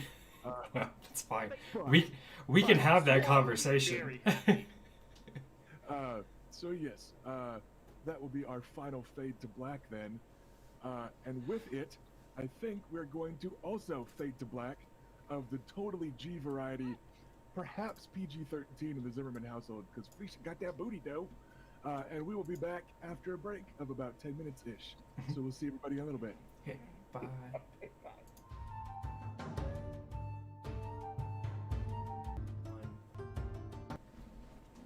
All right, everybody, welcome back from our own less carnal fade to blacks. Instead, we all just got drinks and snacks. Uh-oh, now Yeah, I speak can- for yourself. I can I mean- keep rhyming I with... made 2 questions to save me a trip. We are going to pick things up basically at the start of this dope-ass chase scene. I thought it would be exciting, and we do what I want. Grr. So we are going to pick things up with the hand-picked group of archers that Bela, and no doubt with some advisement from Adam the Archer, have chosen for this sort of thing. And as some arrows go raining down on this short enemy convoy, the young scions of House Nymerian are also launching themselves like arrows, most of them with spears or lances leading the way, as they go charging down a mountainside of red stone and sand, and come racing at this kind of abbreviated caravan. What you see below you is a rider out front, kind of leading things on a pretty fine-looking horse. Maybe some other general of the Vulture King. Maybe just a successful bandit that got a really good horse from somebody. You know, a lot of their stuff is taken. And he's up front, and then you've got 3 wagons that have about 3 or 4 guys on them. They tend to have a guy up front, a guy riding shotgun, and then in the back of each wagon, kind of facing the rear, is 2 more bandits, and they all have spears or crossbows, except for the one with the reins. He probably has a weapon within reach if he has the chance to use it. And you also see a half dozen outriders that are kind of spaced out with each wagon. So each wagon has 2 cavalrymen with it, and then you've got 3 wagons with bandits and a bunch of stuff in them underneath like oilcloth type of covers, but they're heaped up pretty high, and you suspect that there could be a fair amount of armor and who knows what else under those oilcloth half coverings that are bundled and holding everything down. So what I would like to do is break you guys up by those 3 wagons. So in the tense moment a minute ago, when you guys are getting ready to charge, how is Bela ordering people to disperse and go for these 3 wagons? Okay. I think if we can get the first one to stop, we can probably get the rest of them to stop as well. So I'm going to go towards the front. Is there someone who'd like to come with me? I'll go with. Okay. Elia and Obara would you go towards the middle of the two? They both give you nods. Elia is blessedly silent for the moment. And Reyna and The Adam seven are with us. work on the final wagon. Me and who? Me. Adam. Me and you. Okay. We. Sorry, I nearly said we're going to take. You've just ruined perfectly innocent sentences, Rusty. I don't think you can pin this on me. You didn't do that one. Yeah, Sorry. just get in there, really penetrate the rear.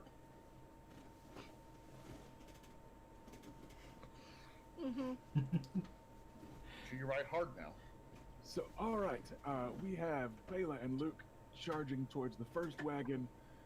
We have the sand snakes veering a little to one side and charging straight at the outriders of the second wagon. And then we have Adam and Reyna drawing aim and or lining up their horse with the third wagon and its protectors. So, let's roll initiative, everybody.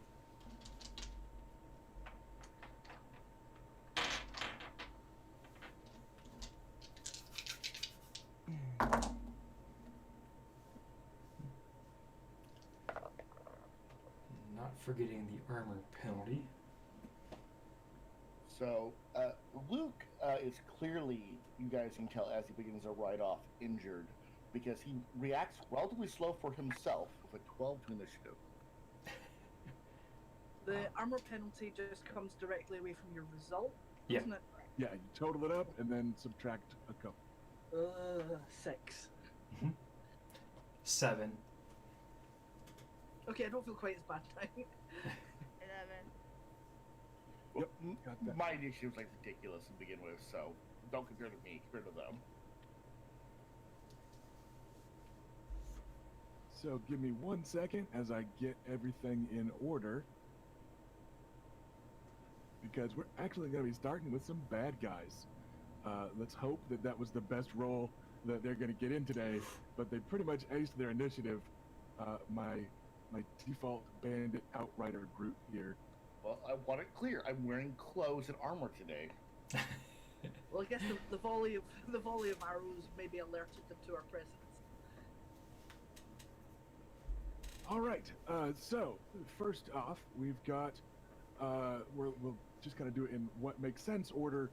The ones with ranged weapons versus the ones not. We've got 3 viable ranged combatants per wagon.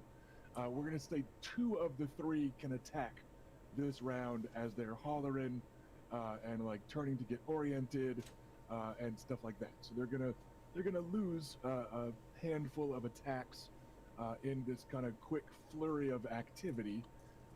But let's have a couple crossbow bolts go flying at a couple of people. One. A coward's weapon.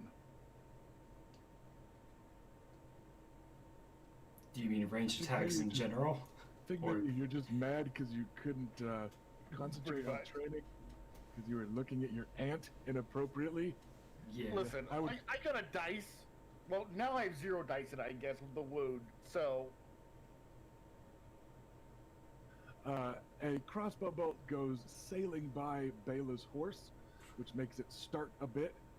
That's going to cover for your 7 initiative. You're welcome. But yes, it is a miss. And yes, Felicia, it does modify your combat. I'll have you know, for my initiative roll, I rolled what is average for my dice. Right? Yeah. Does Pal. that really make it better? I don't know. I'm just saying. It's not like I rolled poor. All right. If you're just saying, I'm bad at that, not I rolled poorly, I don't know if that's maybe the ringing endorsement that you mean it to be. So, I'll that's spoil on the the first armor. shot. The second shot is a pretty gnarly 16, which was pretty dang good for this dude. and a crossbow bolt goes thocking. Sorry, this is the second wagon. The first two are misses. A crossbow bolt goes thunking right into the polished round copper shield of Obara Sand and into her side beneath it, but not deeply enough. She seems terribly bothered. She just kind of throws her arm for a second and tears the arrow out of herself with the bolt stuck in the shield. So you suspect it is a flesh wound that is not going to quite be an injury or anything. And then there is another miss there. So unfortunately, Elia did not get shot into silence, Adam. And then we have a whopping 5 and a 6 as the shooters in the back open up at the eldest and youngest Nymerians. So their wagon hits a bump just as they are preparing to fire. Yeah, the NPCs soak the good roll out of that handful of them. So good job. You brought along some ablative armor. And with that, we will go to Luke at 12. To get to the wagon, you need to defeat both outriders, is how we're doing this. And every round after this one, you guys and the bandit wagon drivers are going to be making ride checks to make sure that you are able to keep close to them. If their dice completely blow up, you guys will start to be left behind and will need to play catch up. As long as you guys are fairly close, because I'm also gonna not do like fucking algebra, and actually compare the top speed of a wagon versus your horses. So instead, we're just gonna basically give you guys a free degree of success worth. So they need to beat you by 5 or more for that distance to start to matter. Is that making sense to everybody? Okay. Yes. And then potentially we're just going to do that same sort of roll off. If these bandits decide to just try and get away, if an outrider tries to just run off and you want to chase them down, it'll be contested ride rolls and that sort of thing. So we're going to go with cinematic chase rules instead of math, because this game has enough math. But Luke, you are up first. Okay, but there's no rivers nearby, right? No, they aren't seahorses. Okay. Yeah, one of the outriders, I like to basically ride against him and stab him by lance. So. All right.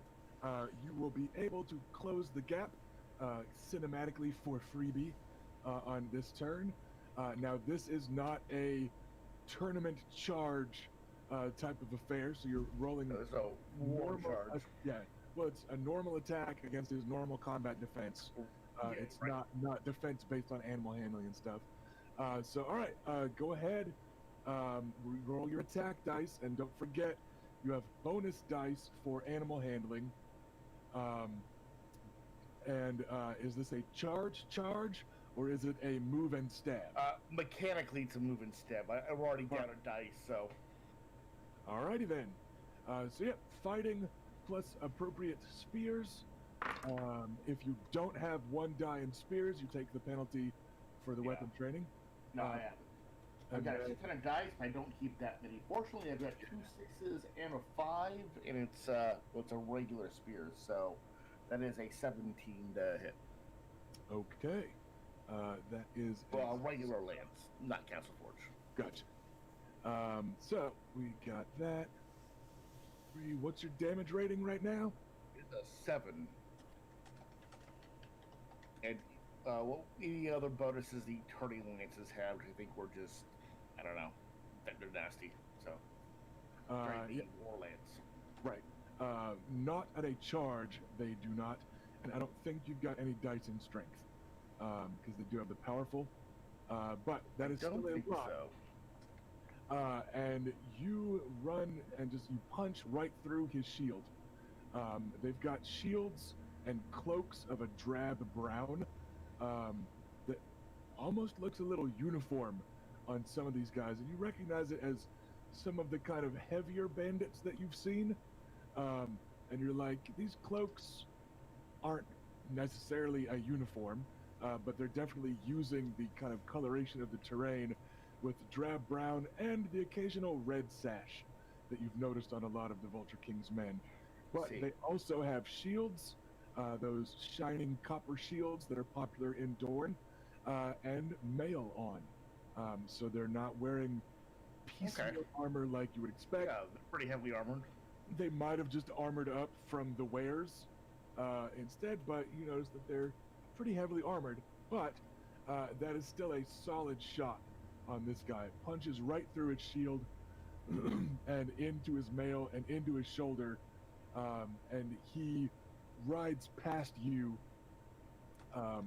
in the meantime, and his full defense did not work out. So first blood goes to the bandits, but it's a pretty solid shot coming from the away team to start things off, which brings us to Reyna at 11.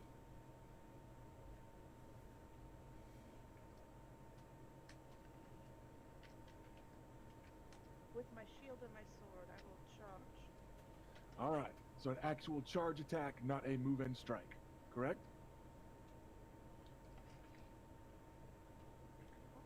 Let's open with that, yes. Okay, I love you.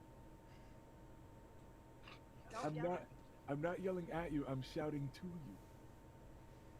Going back to voice activity, since we're not in private. So- Alright. Don't forget Fighting. fat stacks of bonus dice for all your animal handling dice, but then you're going to keep one die less from the charge.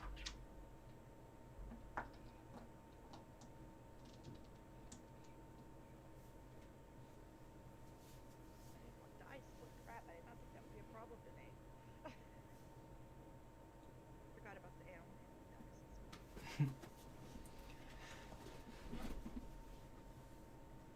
Alright, that is a fat stack.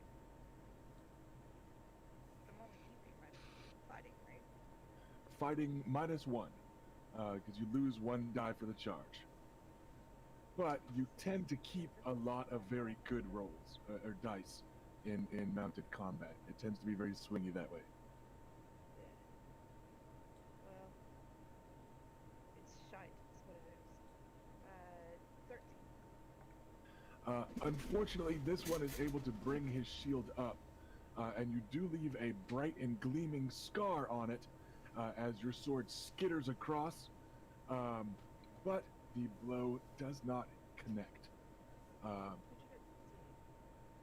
I don't know if you can't see. These are like all ones and twos. You're going to drop them if you try to show them to us, but we all believe you.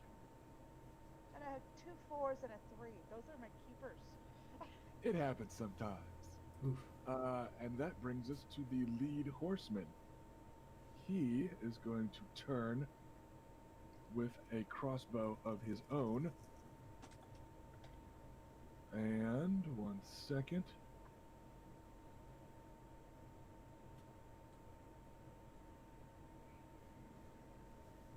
I miss.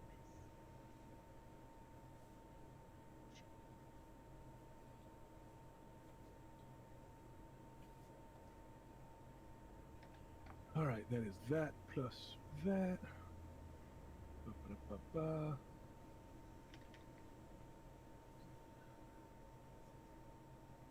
All right, Bela, you take a shot from a big old crossbow that this guy has, and you are hit for 12 points of damage that ignores 2 points of your armor.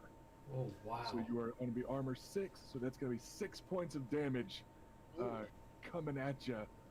And this guy kind of pivots in the saddle and goes thunk with a pretty big, heavy crossbow, and then he just puts spurs to horse, and a pretty magnificent-looking sand steed beneath him starts to chew up some territory, and he lunges ahead of the rest of the caravan with metal armor gleaming beneath his cloak as the cloak is whipping dramatically behind him, etc., etc. Well, I take that as a challenge. And conveniently enough, Bela is up next at 7. I'm gonna push as well and come up and attack him. All right. Because he went first and is riding away, as opposed to the Outriders, which are forming up defensively for the wagons, we are going to kick this off with a riding roll. Most people didn't have to do that until next round, but you're going after the guy that's actively hoofing it, literally. So we are going to have to go riding roll on this guy. Okay. All right. I have a 13. Okay. He is able to keep ahead of you. You have both lunged ahead of the caravan and are now in a chase, which you can drop out of at any time if you want to fall back to the caravan. But you are definitely outstripping that wagon. Yeah, you're not quite able to close to melee. He also is just on a faster horse than wagons and outriders. So you two are going to be at it for a while, kind of dramatic like. And that was that said, you are not falling behind. He's not gaining ground on you. He did not have an actual extra degree of success to start to get away. You just weren't quite able. You're going to need to get 1 degree of success on him to close to melee range. The good news is you don't see him at all even working on trying to reload.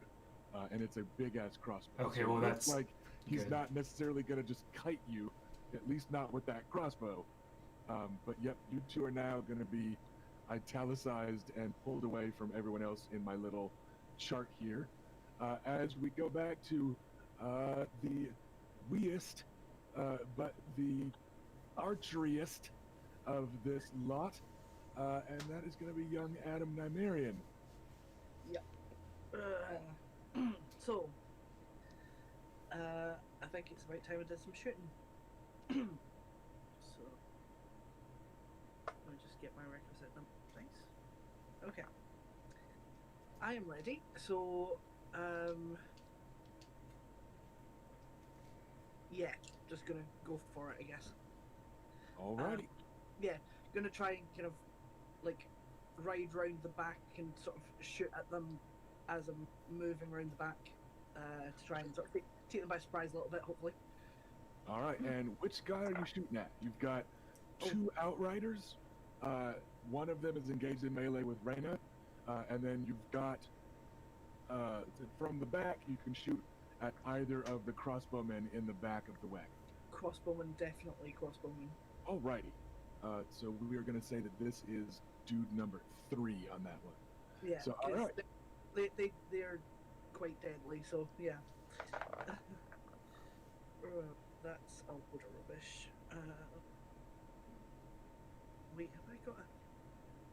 No, I don't. Right. Oh, so. So. 15 bypasses 1 armor rating. Yeah. Damage Alrighty. So 15 against this guy who does not have a shield. And it was damage rating 4 base? I know you damage is just- 4 and it bypasses 1 armor. Right. So 1 second. 12. Put that down. All right.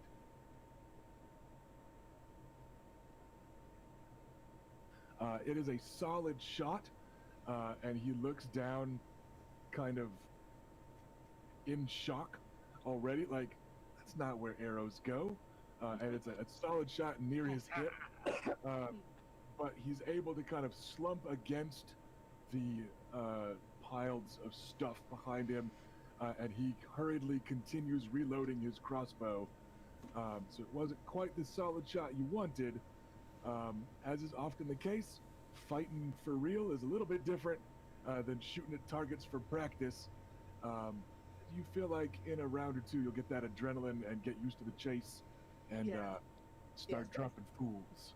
Yeah, like especially because like just like charging in, like he's had that thing in the back of his mind of, oh yeah, you're like the ground's going to collapse any minute and like everything's going to go horribly wrong. Yeah. Yep. And that wraps up the round. The Sand Snakes have engaged with their Outriders, but I'm not going to tell you exactly how that goes because you guys are all busy with your own shit. And that loops us back around to Bandits / Outriders. Their crossbowmen are shooting light crossbows, which means it's a lesser to reload. The good news is they can't aim because they're busy reloading their crossbows. But the bad news is they get to shoot. So we're going to have the crossbowman in the front wagon is the only guy that can do anything at all to Bela. And you're still not quite out of crossbow range in that chase of just like one round of racing away.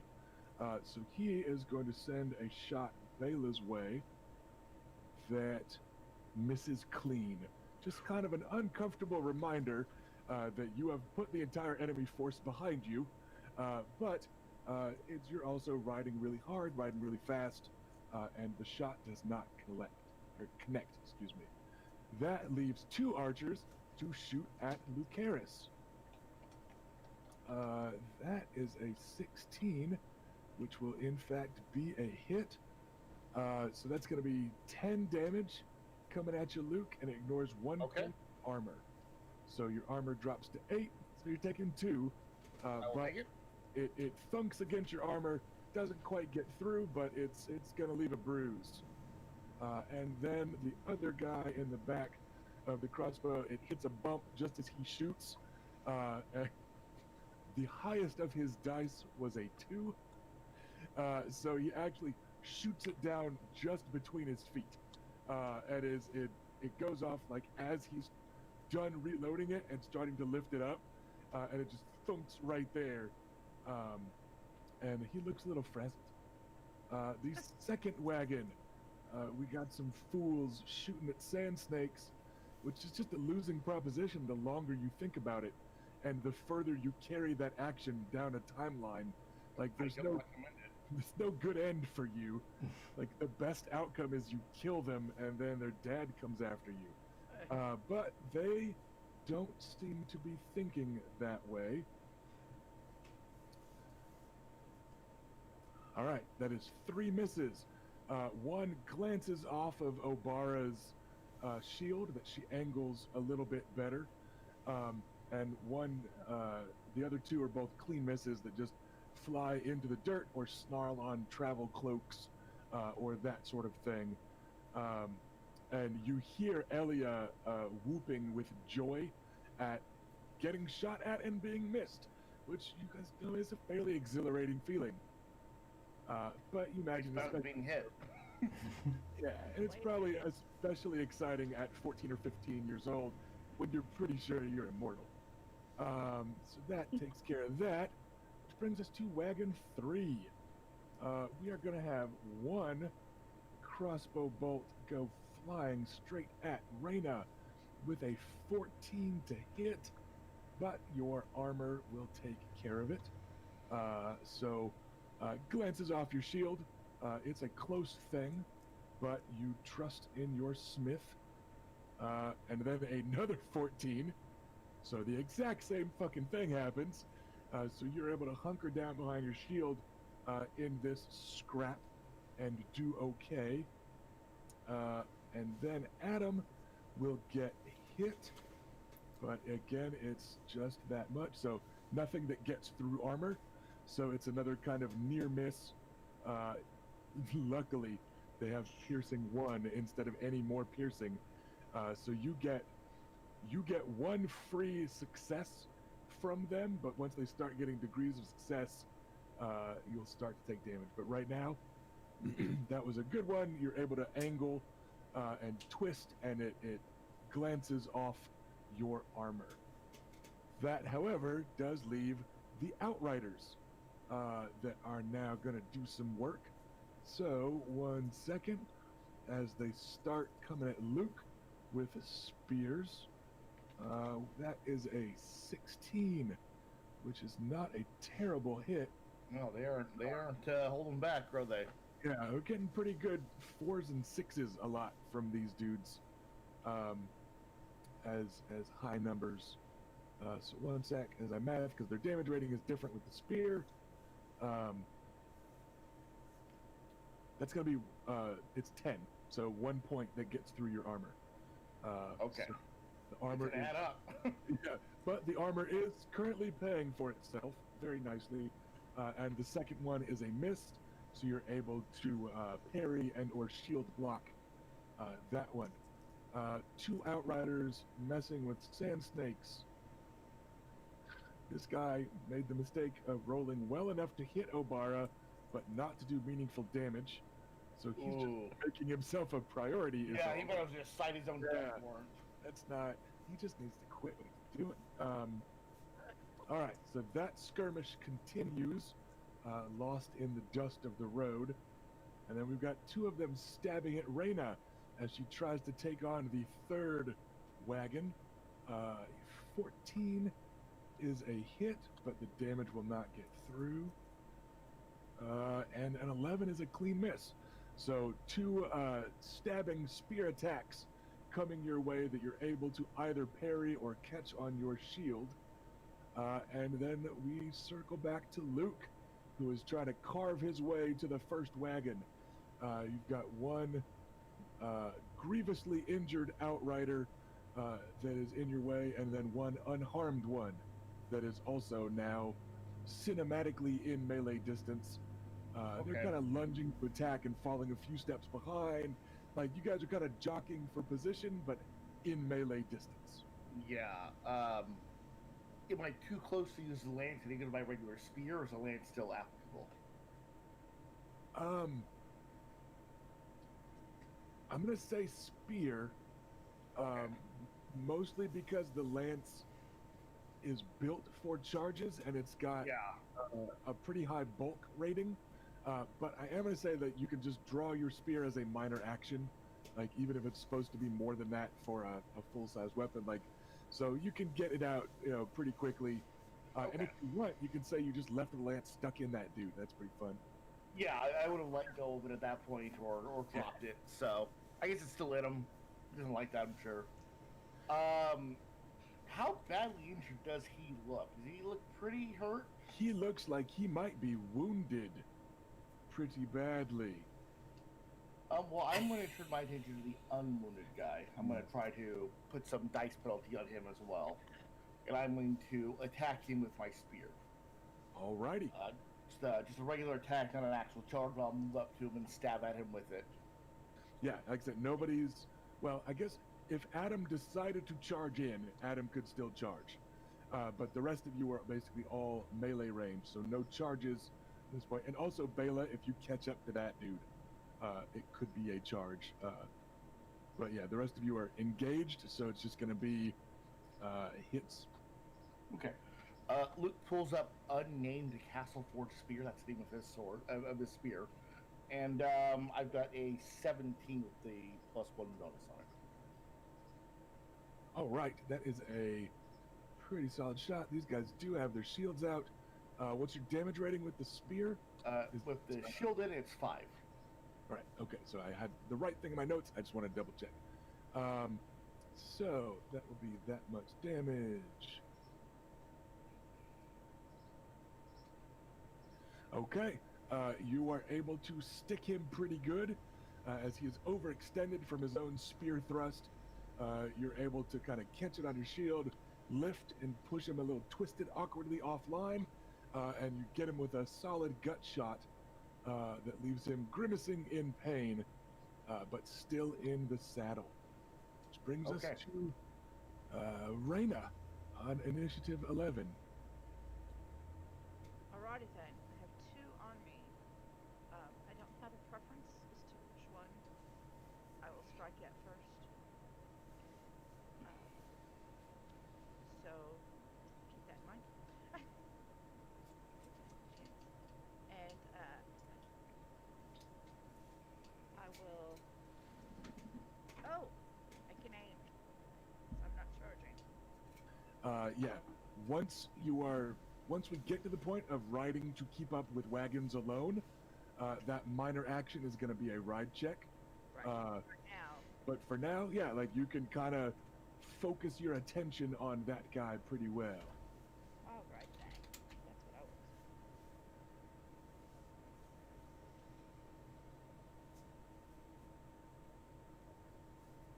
$17.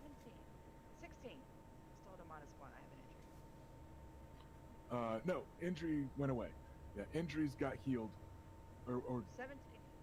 yeah, injuries can heal in a day. Wounds are lingering. But your injuries should have been all healed up, I thought. Taking it off. Yeah, if not, you should have gone back to the Maester last night, and an extra day of healing would have still gotten rid of it. I was busy last night. All right, you have 2 new injuries, and Lord Beric has a bit of a strut. Oh. Different. All right, 17. yep, so 17. And your base damage is 5, correct? Yes.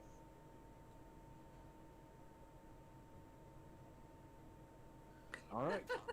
He is recovering from his missed strike on you, and as he's leaning back and getting ready for another stab, you take the momentum with your sword, which you can attack with in ways that a spear can't, and you're able to land a wicked cut on his spear arm that leaves him painting the Red Mountains red. So a solid shot. He is still in the saddle and grimacing in pain, but you think it's the type of cut that will pay dividends. Which brings us to the leader of this convoy, who is going to try and pull ahead of Bela. And Bela, since you are up next, you want to go ahead and we'll just make these kind of opposed ride checks, Yeah. and we'll see what happens. Ooh. How big are your D6s, woman? Damn. They're way. Okay, so it's, but still, it's not like a comically huge one. That was just a No. resounding thunk. Are those 12-sided D6s? They are. Some people just want to watch the world burn. They are called double He sixes. knows no rule of man, only what Yeah. she prefers. So it's a 12-sided dice that has 1 through 6 on it twice. Nice. They roll better. It's 2 extra 6s. Half, Yeah. half of me's like, cool, half of me's like, ah! Like, no, that's not the most. It's not the most efficient fraction. That's a D12. That's a D12. It's supposed to be 1 out of 6, not 2 out of 12. What are you doing? Listen, I roll a D12. I just added anything above a 6 is a 6. It's the same. I think Ah. we've established that that Eric is a maverick. So I might have used all of my luck on this roll for today. I have an 18, and if that's not enough to get me over that hump, I can pick up another 5 by using a destiny point. Okay. For the record, did you get a castle-bred horse? Because Yes. on these rolls, you do get to add one Okay. for that. Well, So is that with that or not? so I have a 19 then. 19, potentially 24. Yeah, I have 3 Just wanted 6s to and a make sure. 5. All right.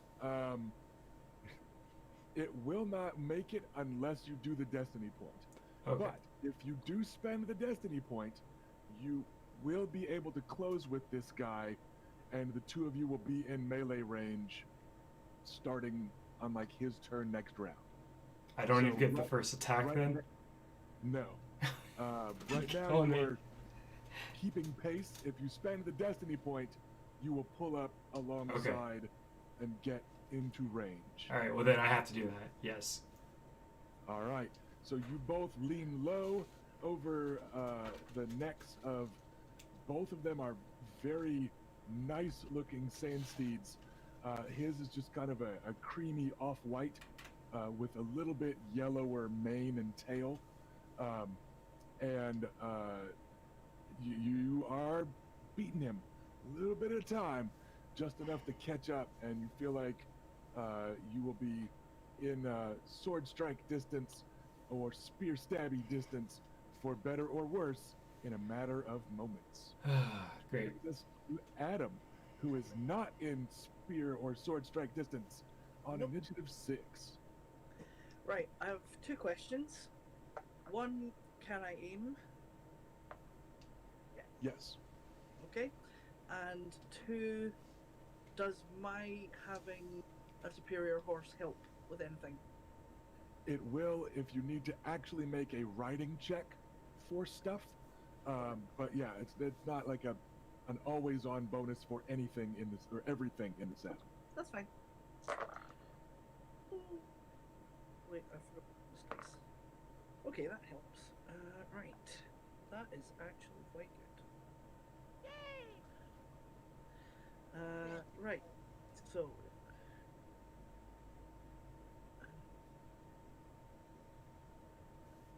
29. Almost got him. Really? Jeez, oh, that was a really good roll and still only almost Yep. He's combat defense 30. I told you guys these guys look 30! look like they're pretty well equipped. No, he's fucking dead, Ash. He's very dead. We are all Spider-Man. He is very dead. Scaring me like that, man, don't! I was like, No, wait, no. who the fuck other than the mountain has like 30 combat defense? Right. So yeah, was that the injured one or the other one? I think I was concentrating fire and trying to like take them out one at a time rather than Yeah. trying to fight 2 of them. Sure. Yeah, that one is a solid headshot. It thunks into his skull, someplace that arrows don't go in normal anatomy books. And Anywhere. then he comes tumbling out of the wagon, under the hooves of one of his best friends, and yeah, he's dead. He's very dead. Don't try and make me feel sympathy for him. I'm just We've all saying. got best friends. That horse could have hurt himself, and that would have been on you. Yeah, I mean, I'd have felt bad for the horse. That does, however, loop us back around to bandits. And we're actually going to start at the back of the wagon train, with that guy's archer buddy there in the back of the wagon, looking rather aggrieved and shooting at Adam the archer.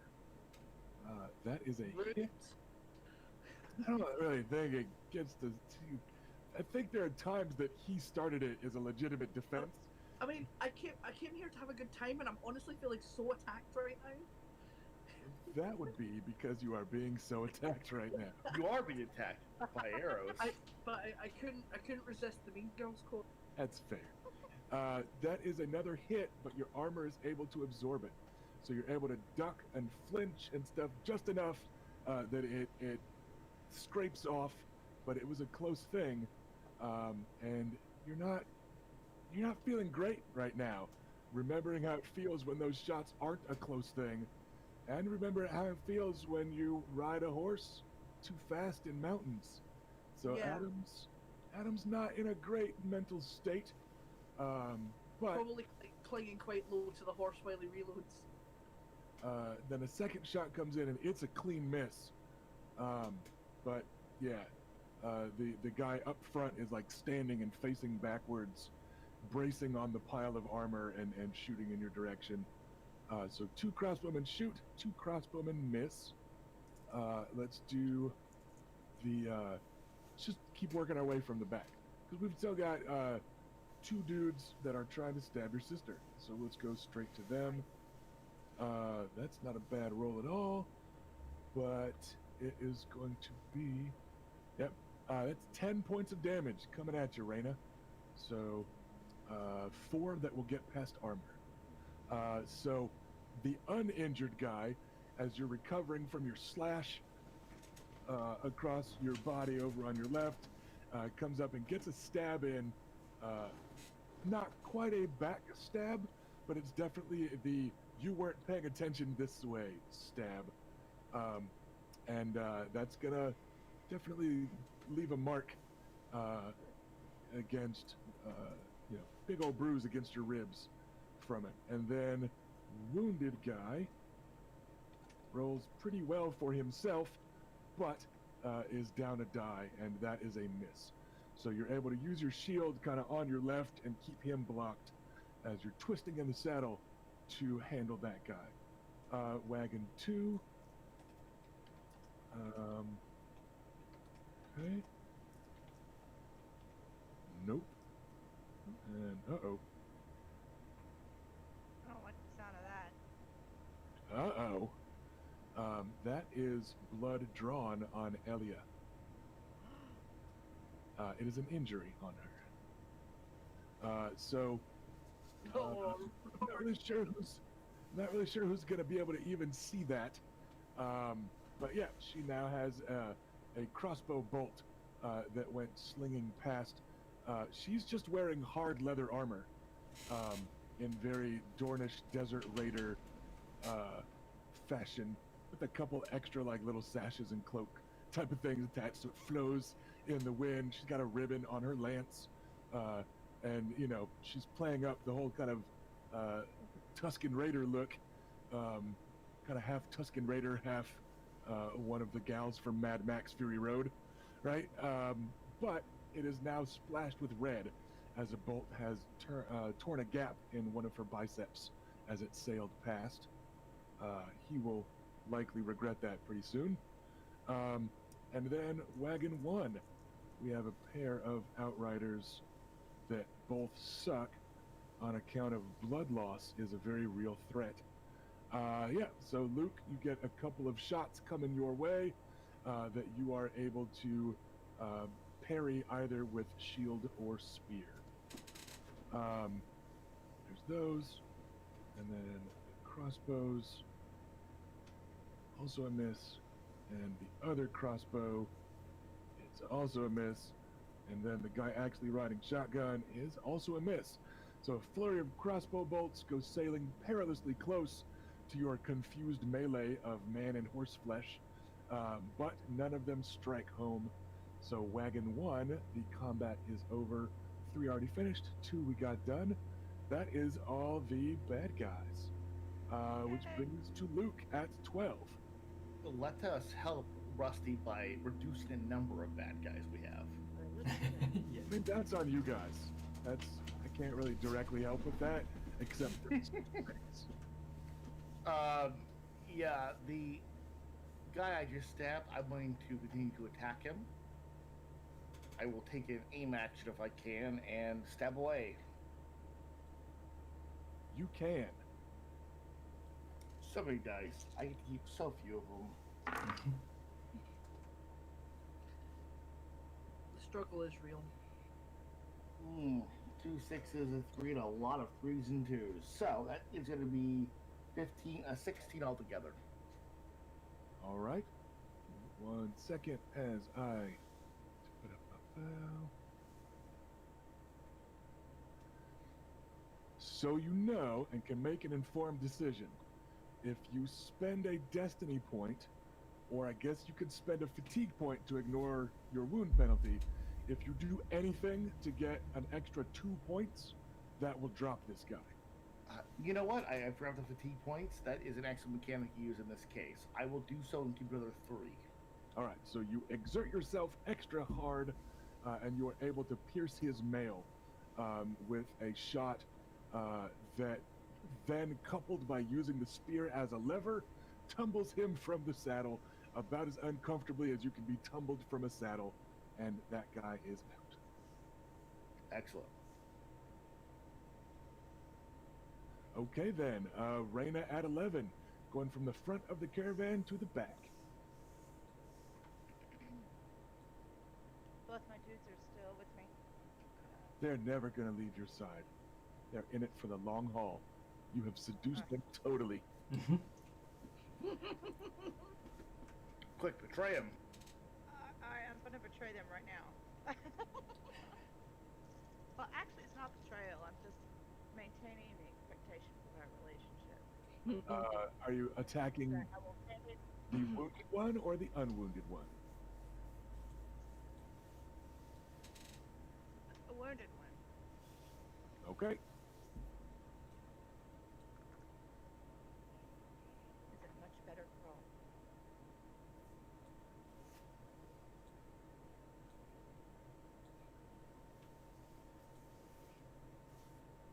Uh, 21. good news for him is that his hurting has stopped. Yay! Describe how you killed him, smitten as he was.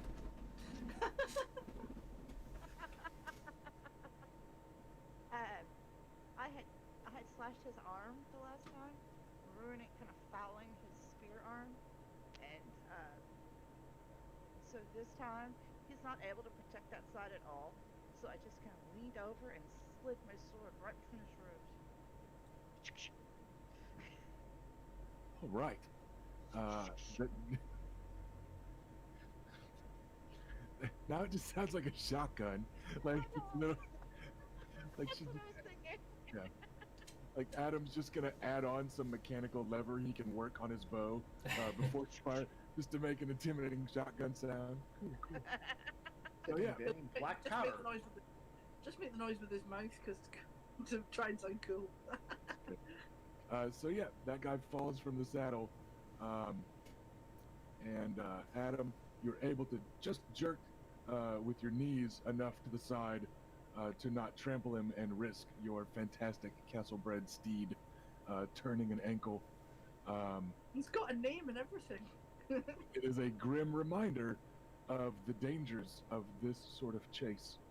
Which brings us to Lead Horseman, who, as you are now close enough to get a look at him, he's got that Dornish-style, not quite turban face wrap like they did on the show, and his is of silk.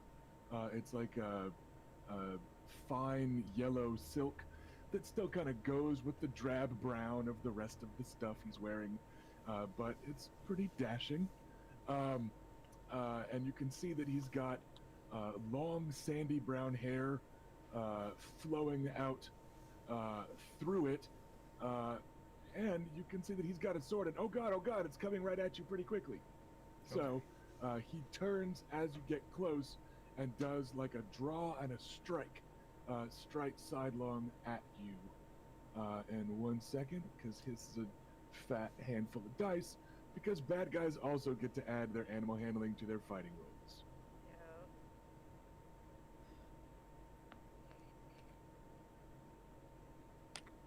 Sorry, folks, I got my Discord app crashed. It's all right. No worries.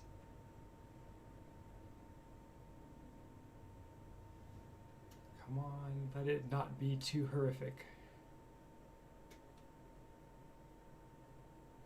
Just so you know, he rolled 10 dice Mm-hmm. and gets to keep 5 of them. Oh That- gosh. What? Tends to be a Why does it seem like so many people we face are much better fighters than us? And Yeah. I just remember these warnings. you guys are a whole party, and sometimes bad guys need to be Better. Yeah. adjusted within moderation to account for Oh. that. But maybe this guy's just pretty good at this. Yeah. No, here's the answer. Challenge rating. Ow. Yeah, I guess like the Vulture King's not going to be hiring crappy mooks or anything. True. That I is mean, 15 points of damage coming at you, Bela, from this powerful overhand strike that you kind of just have to ride into by virtue of trying to catch up to him. And he actually like tugs the reins for just a heartbeat. So he's got that momentum of his horse breaking a little bit, just adding to it. This guy knows what he's doing up here. well, I know who Bela's killing next. And that's 15 before armor, to be Yeah. clear. I did not factor in the That- armor. I was treating it that way, and Yeah, sorry, who wasn't? Yeah, no, he hit you for 87, but no, it was 15 points Oh. before your armor. So okay. So I'm afraid that's going to be 2 injuries. Yikes. you're okay. It's tough because like I don't have like any endurance, so like 1 injury is only like 3 points, and so 2 injuries is 6 points, and I've already taken 6 damage points. Yeah, I So- forgot the initial lucky crossbow bolt that you faced. So Uh, like yeah, it's a pretty solid shot. Yeah. But you are up next, and you are now in close enough that you can actually aim before you give the old stabby stab. Oh crap! I'm gonna have to re-roll one of these because I only have 10 in my hands. As problems go, that's a good one to have. So I just don't have enough dice. So I said with that writing roll, I used up all of my luck, and I was on the nose. No.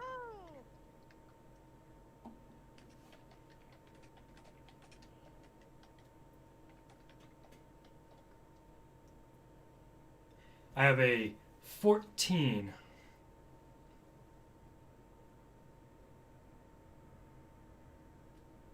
All right, that is not at all a bad roll.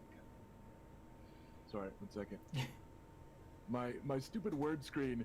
I needed to go down one line to see that stat on him. So I was just like, fuck. So, so close. Only 3 of my 11 dice were above 4, or above 2. Yeah. Only 3 of the 11 were above 2 on the die.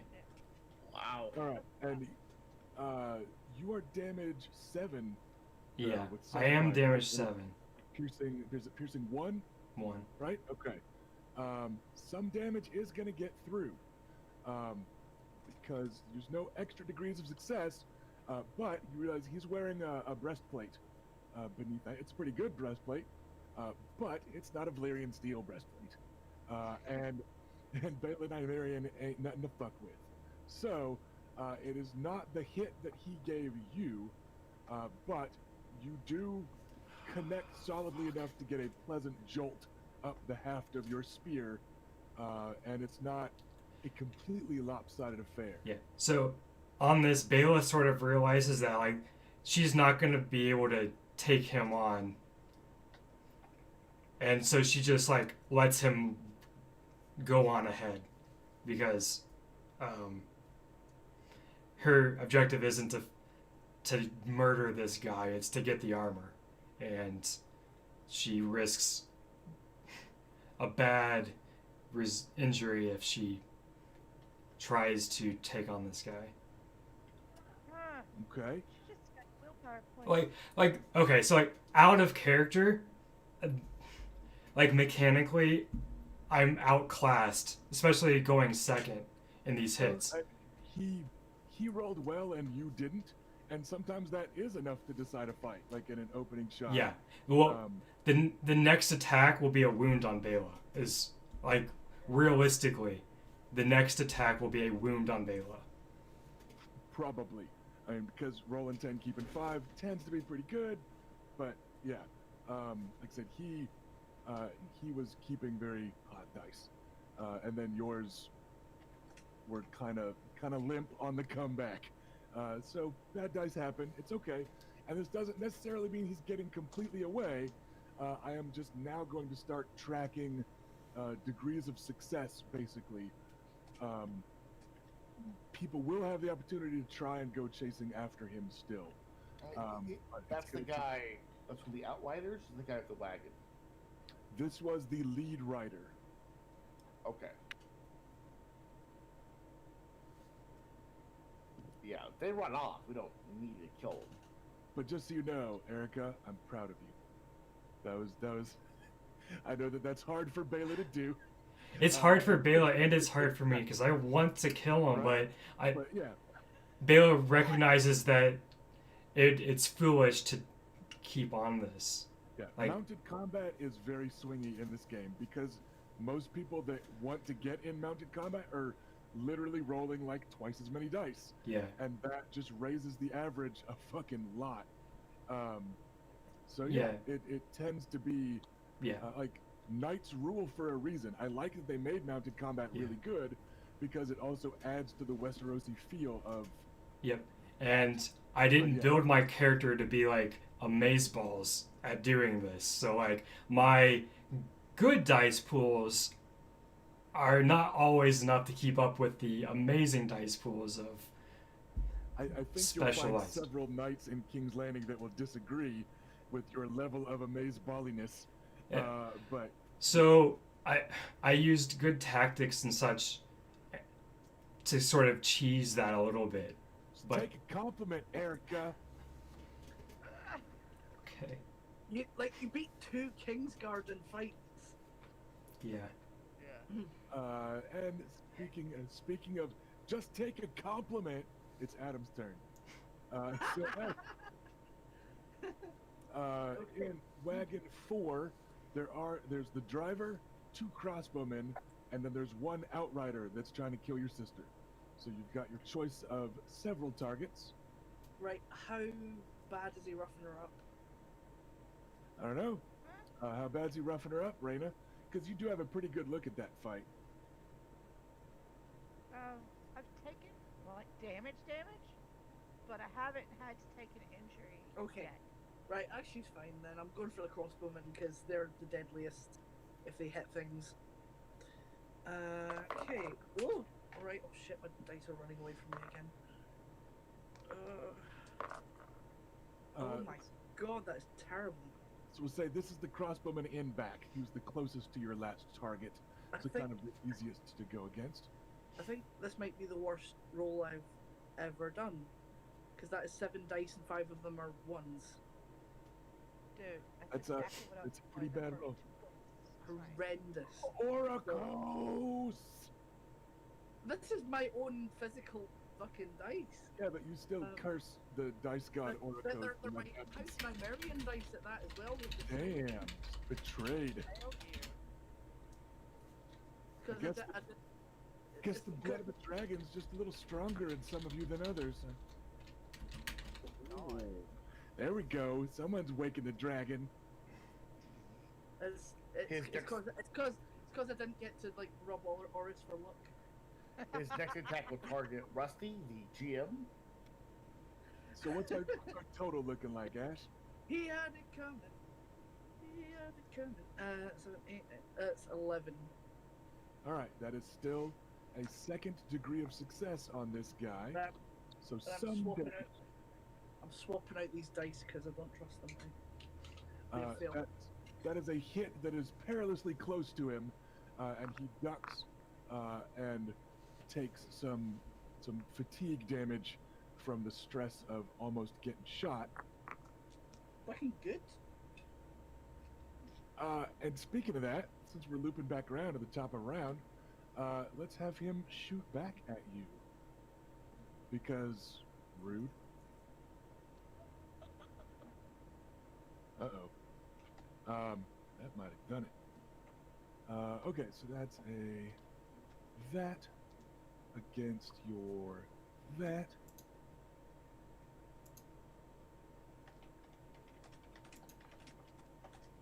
That is 15 points of damage coming at Adam. Oh, I don't like it. And it is armor piercing 1, so your armor will drop by 1 point. Okay. Oh.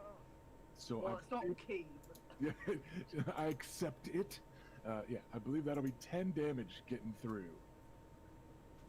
Yeah, that guy came back pretty fire. Scale is Fucking armor. well, scale is 6, so -1 from that is 5. Then, so So yeah. 15 minus 5, so you got 10 points to deal with. I've only got 9 points of health, so I am gonna have to take an injury. And it's minus endurance, is that right? Right, so you subtract that much damage from the incoming damage. Okay, I've got endurance 3, so that'll help anyway.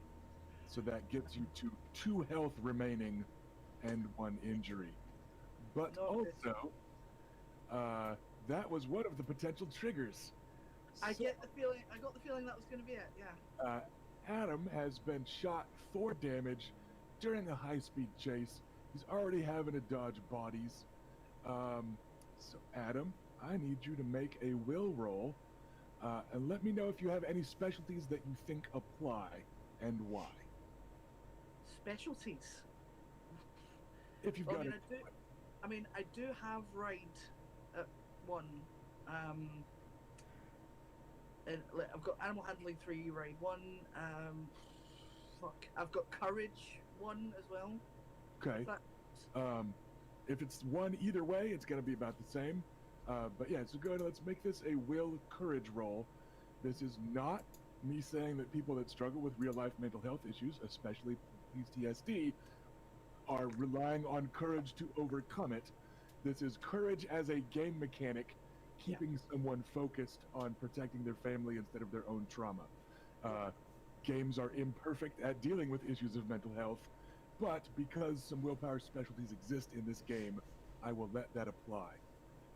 So, sling them bones and see what your total is looking like. Oh, right, okay. Where were you?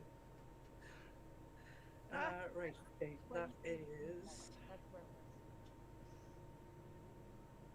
was. Right, that is 15. Okay.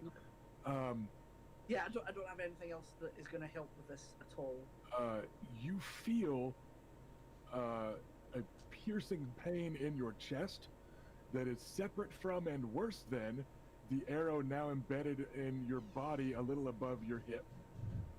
Like you feel that seizing up, and you start to see a little darkness around the edges, and as you hear and feel the hoofs pounding the dirt underneath you, you realize that several seconds have passed and you're not breathing. But you realize all of that, and even as you start to like tunnel vision, hyper focus, panic, you see Reyna fighting, and you won't leave your sister behind by panicking and pulling on the reins and getting off this goddamn horse. You are able to keep going and will have no penalty. But you definitely feel a pressure in your chest. Your hip hurts. There's an arrow there now, and you've got an arthritic ache in your bad leg, kind of in time with your pounding heart. That pain is coming back real sharp. So it is an altogether unpleasant experience. But Adam has grown as a person in the last few months, and is able to use those tools and experience to keep going. So there's another crossbowman shooting at him. Let's see if this Oh, one. this guy. This guy. That one's a 10. Clean enough miss because you've got enough armor. So you don't even notice the second one bouncing off your armor. You're busy with enough other stuff. So you got that. Oh shit, I forgot the sand snakes last turn on their actual initiative. Oh well, we'll worry about that in a second. And then a spearman attacking Reyna with a 17 to hit. That does hit. It is not an extra degree of success though. Your armor absorbs it. Feel free to describe it as your shield doing the work instead of just standing there and like no selling it like a WWE. So there's that. Wagon 2 is good. Wagon 1. Let's do some crossbowmen shooting at Luke. Whiff. Uh-oh. I don't like this, guys. That's probably not a whiff. A 15 against you, Luke. That should hit. It does. And it is enough for a degree of success. So that will be 10 points coming at you again. Piercing 1, so you're taking 2. Okay, they're slowly getting to me. Right? It's still just they're battering against your armor. Luke is gonna be bruised as shit after this, but hopefully we'll be alive. Shit. And then the next shot is a 17, which is going to do the exact same thing. 2 more points. I'm at 7 of 12 totally for hit points. So yeah, you're getting rattled and kind of bounced around in your heavier armor. I'm glad I brought the heavy armor. But you're like, hey, this is way better than that time I didn't have a shirt on. Like, turns out there's something to this stuff, you guys. You wear this all the time. Yeah. So that could have gone a little bit better, but it could have gone a lot worse. And then you have an injured spearman on you that unsurprisingly gives it a good go, but is not able to meaningfully harm you.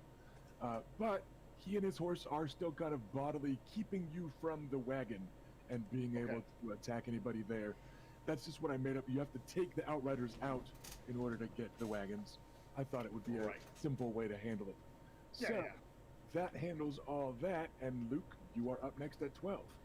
I like to forego an aim if I can just kind of look around and just kind of assess the situation, get a feel for how everyone's doing. Sure. That'll give me a chance. I'll describe the combat going on at Wagon 2 that I forgot to just fucking roll for the Sand Snakes. So you see, just as one of the crossbowmen is like, yeah, and feeling happy about a shot, you see a bullwhip snag him around the neck, and Obara just pull him off the wagon. And then you see Elia savagely jerk the reins of her horse to veer to one side and run him over. So there's that.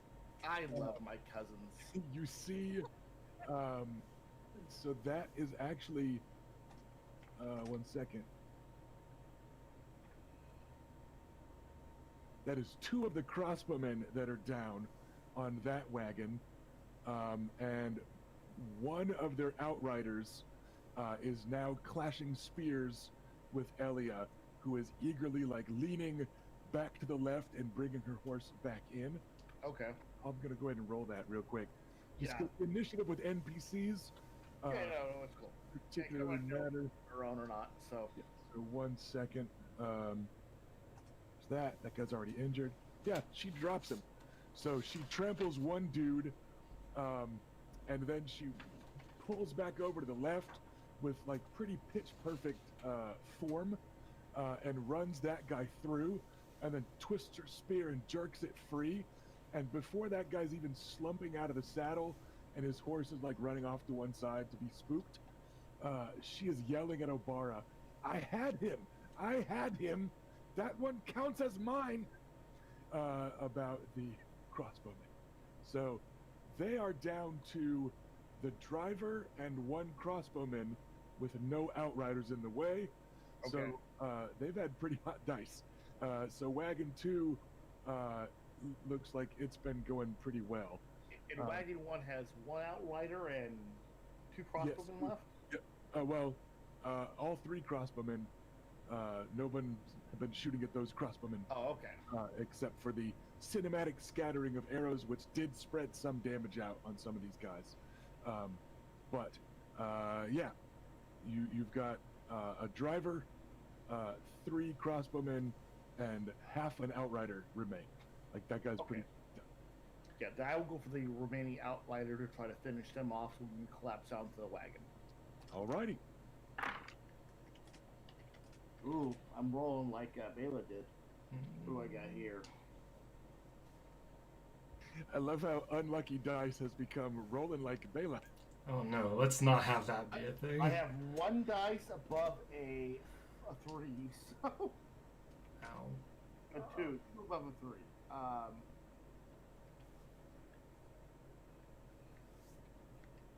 Okay, so that's gonna be 12 altogether.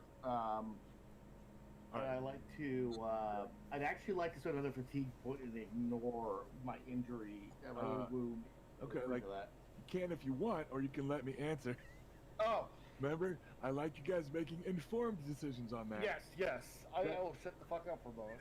That is enough. Like you are right at the extra degree of success. So anything you do to keep less than 5 is not going to help. Okay, yes, fair. And just to double check, you're still using your shield, right? So you're damage 5. So yes, correct. All right. So that is enough to drop that guy.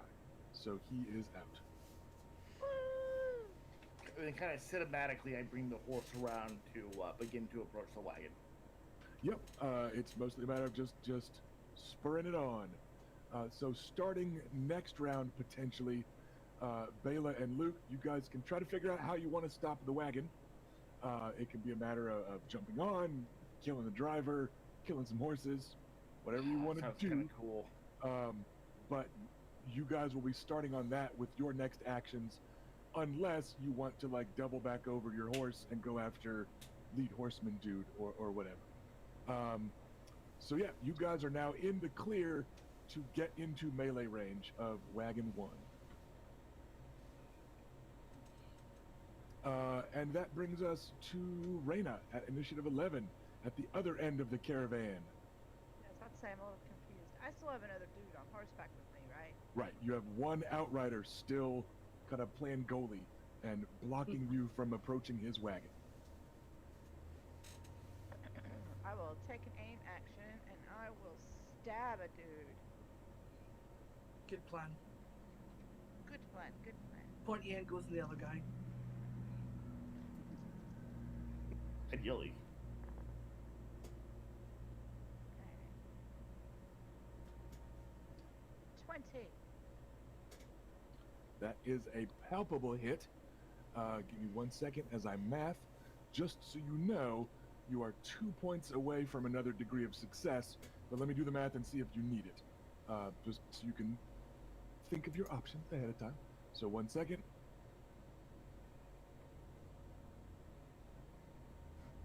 Right now you are giving him a wound.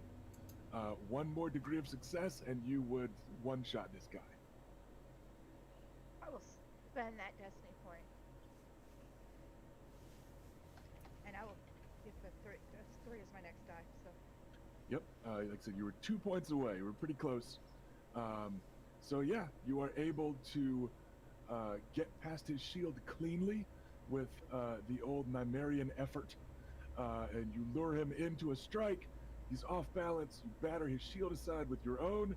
He is unprotected, and it's a clean one shot across the throat. Nice.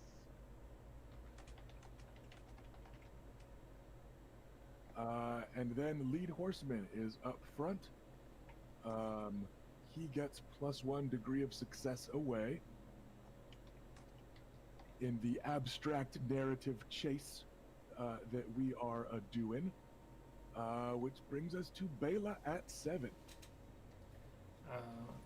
I will return to the first wagon, and I'm going to attempt to strike the driver of the wagon.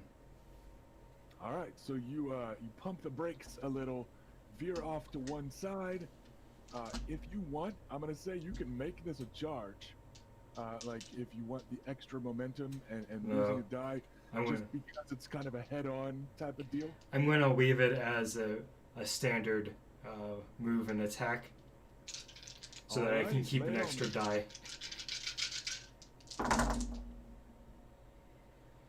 Alright, well, I had no such problems this time. It's like, now that it's a mook, here's an 89. Right, I have a 21 after my Alright. penalties. Nice. Yeah. So that's 4 degrees of success with Sunfire, which not many characters can take very casually. Yeah.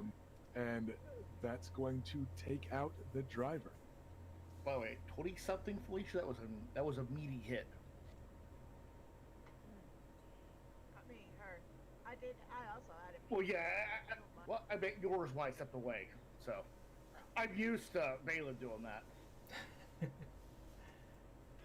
So yeah, you are able to pin him to the seat back for a moment, and then you just angle the spear, and the seat back does not compare to Sunfire, and the seat back and his torso both are torn up as you wrench the spear free, and that is now a driverless wagon, at least for the moment, which loops us back around to the tail end of the caravan.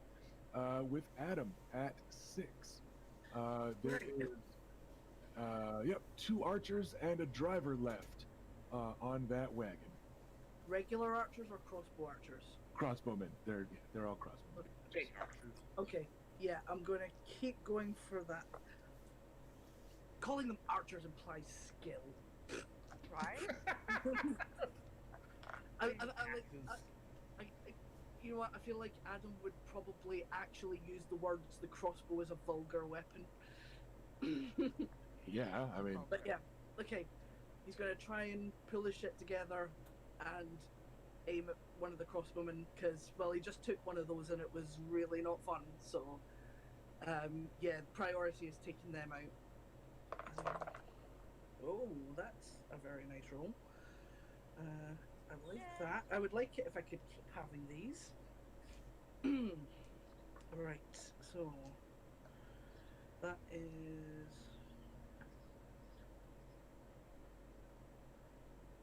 26. All right, that will drop that guy. How do you murder him? Well, you know what? I like the idea that Heartpiercer lives up to its name and goes straight through his breastplate. And It does. and yeah, knocks him back. Yeah, his corpse slumps against the stacks of armor, and he is no longer moving. So he lay down for a little nap. Permanent nap. Brings us back around to the bandits that remain. We've got the crossbowmen up front in that last wagon, shooting very poorly at Adam. So there's that. The crossbowman up front of wagon 1 is going to try and lunge for the reins, but that shit's like actually pretty hard, and he just stole Bela's dice to roll a 1, 2, 3, and that's not gonna cut it. So he drops his crossbow and is like lunging for where the reins have fallen, but he is not able to grab them. But there are 2 other crossbowmen that are now surrounded and have no outriders, so they're gonna make will rolls. Okay. One of them is dumb and will shoot with a 13 at Luke. That is nothing that will get through armor. But yeah, one of the 2 in the back just like sees you both coming in close, and he makes a big show of tossing his crossbow over the side, like off to one side, so it's not even like a threat at your horses. He just whips it away from him, and then like holds his hands up and starts yelling about the pay ain't enough for this.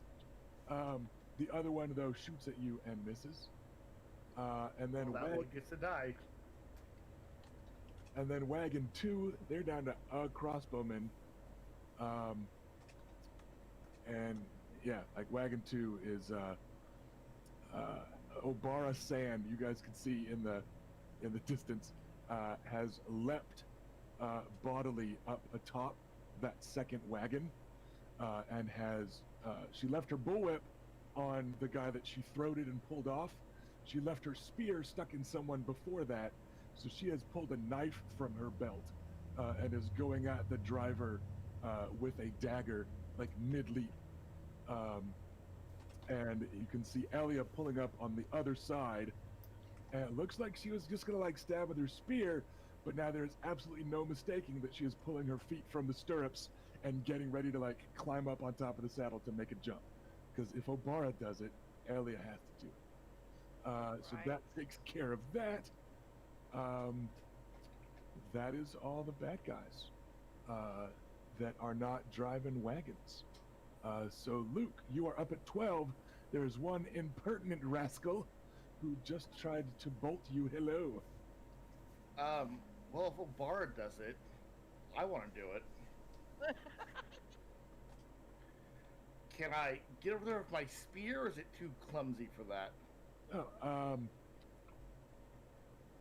as long as you, yeah, let's say it works. It's fine, because you do have a kind of default spear that has fast, so it's kind of nimble and well balanced and Yeah, it's pretty. So yeah, pretty we'll quick. say you can go ahead. Okay, what do you want me to get onto that wagon? Let's call this an athletics roll. I think. Let me double check. I think it's still athletics for leap. I hope it is, because I got a lot of that. No, it is. It's either that or it's supposed to be agility. But what you're going to be able to do is add your riding specialty dice Okay. to represent pulling up close and, you know, stuff like that. But 1 second as I double check. if it's agility or athletics that is supposed to. Every week I go over my goddamn notes, and I think I've got everything ready. Yeah, jumping is athletics. Yeah. So yeah, I'm a jumper. for the record, I would probably also let any of you use agility that want to, because I could see it being described as a balance thing. Yeah, but I get that. whichever you prefer. So agility or athletics, and then either the appropriate specialty of balance for agility, or jump for athletics, or you can use your ride specialty dice. Like Yeah, I will take whichever. the ride specialty. That's There you so, go. yeah, that's applicable. So okay. Okay, that's better. I have 5 athletics. I'm keeping 4. I've got, let's see, 12, 17, and I have 1 fatigue, so a 16 altogether. All right, that is enough. You are able to nimbly pimbly your way over there, and that's your major action, but you have a minor action left over, so you can aim around early and be stabbier next round. Yeah, I will like to do that. As I kind of land on it, I'll get my balance of the aim action and kind of point my spear at the rascal who thinks he can, defy us. So you guys are looking for a solid 9 on this. And if you get an extra degree of success, then you'll get that kind of minor action bonus. That was Well, Luke at 12.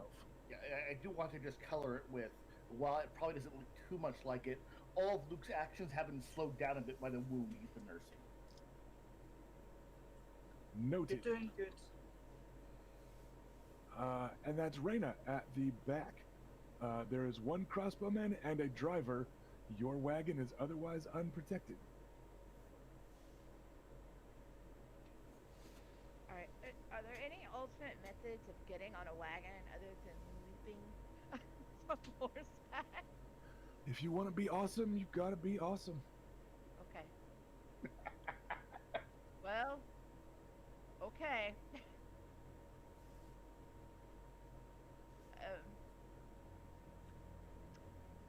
Then I will attempt to leap from horseback onto the wagon, sir. Cool.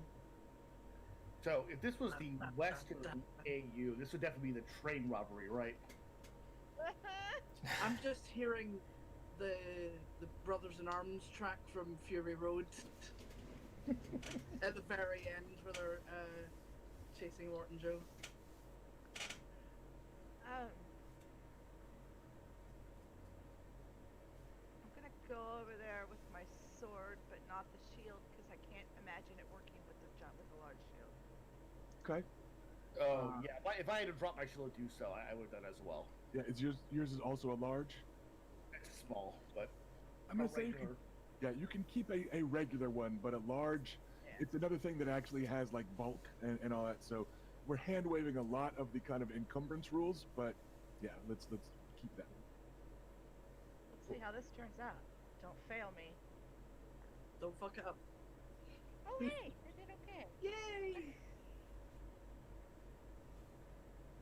They did really well. no cursing, I so rolled that's 5. positive. Athletics plus 1 for a ride, right? Yeah. That's 20. Damn! That is pretty solid stuff. So yeah, you are able to land atop the pile of trade goods, it's armor, and get your feet under you, and you have a bonus minor action, which if you want, you could use as an aim action. I will It doesn't do that. have to be an aim action. You could try to fucking just yell at people or whatever. But my assumption with Lucaris was he was a little stabbier. Yeah, I figured if he was going to surrender, once he going to surrender at this point, my words weren't going to sway him, but, we'll see. Second smallest of us, so. But I did just leap onto their wagon and kill 2 dudes, so I feel pretty badass right now. That is extremely badass, and I'm very proud of you. Right? And looking all Valerian. Yes. All right. So what is your bonus action going to be? Just aiming it to be ready next round? I don't know. What good would intimidation be right now? I don't know. What good would intimidation be right now? I would like to roll intimidation. All right then. Who are you yelling at? What are you yelling, etc., etc.? I'm yelling at these people on this freaking wagon. Surrender or drown in your own blood. Huh. That's rude. Go ahead. Very sling visceral, them dice. though. So.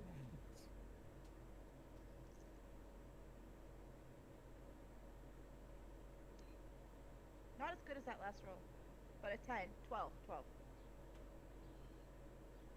Okay. I'm gonna say that's good enough for an opposed will roll.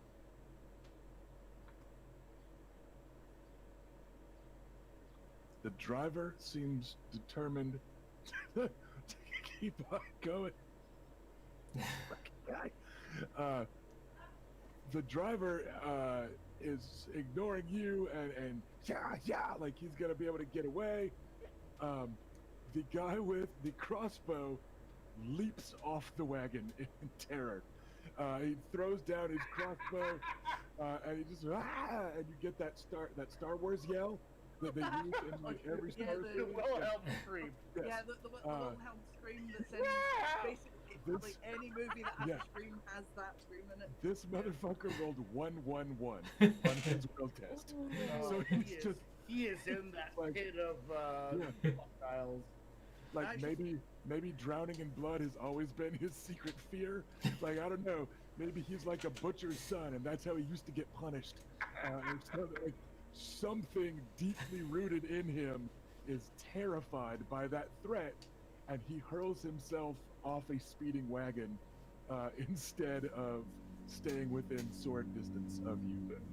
Well, just- I Fair. like to imagine the guy who hit the reins glances back and realizes she's on the same wagon as him, and it's like, oh, right. he starts Go! starts hitting the reins Oh! faster. Like, oh no. Yeah, so there you go. Let's mark that guy out because fucking 111. Man, if Adam had more presence of mind, he'd probably be following up with like, "Now is the time to reconsider your life choices." The wall is always a good. Yeah, you guys go riding past and Adam's like, take the black! Racing Keep the behind. honorable there. All right, up ahead, the leader of this convoy gets a third degree of success away, and then we go to Bela. You've got He's gonna arrive at camp with no armor. so the wagon is driverless. One crossbowman has disarmed himself to try and become the driver. One crossbowman has surrendered. One crossbowman is currently facing off against your brother's spear. I think I would like to try to jump onto the wagon.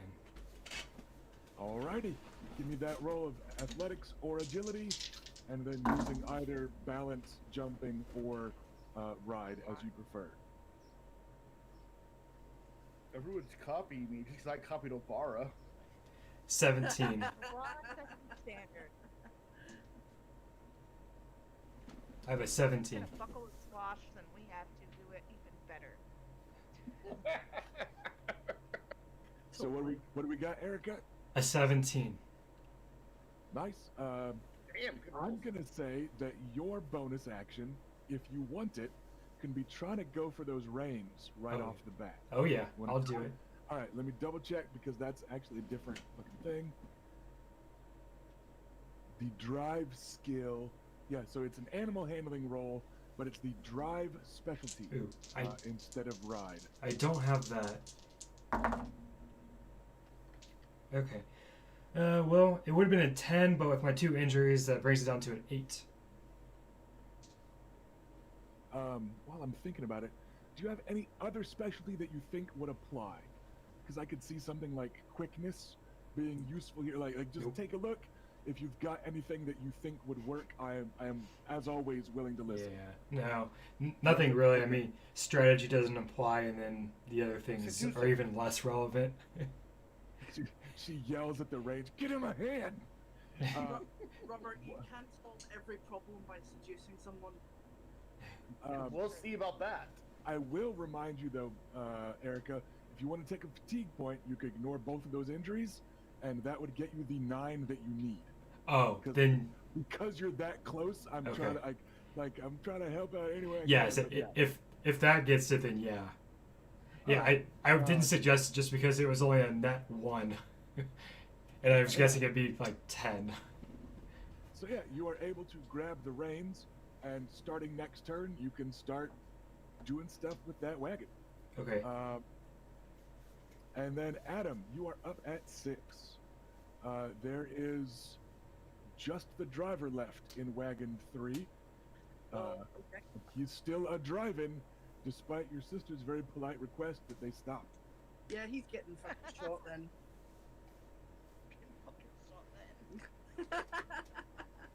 Your amusement at my accent never ceases to be entertaining. Okay, that's looking pretty good.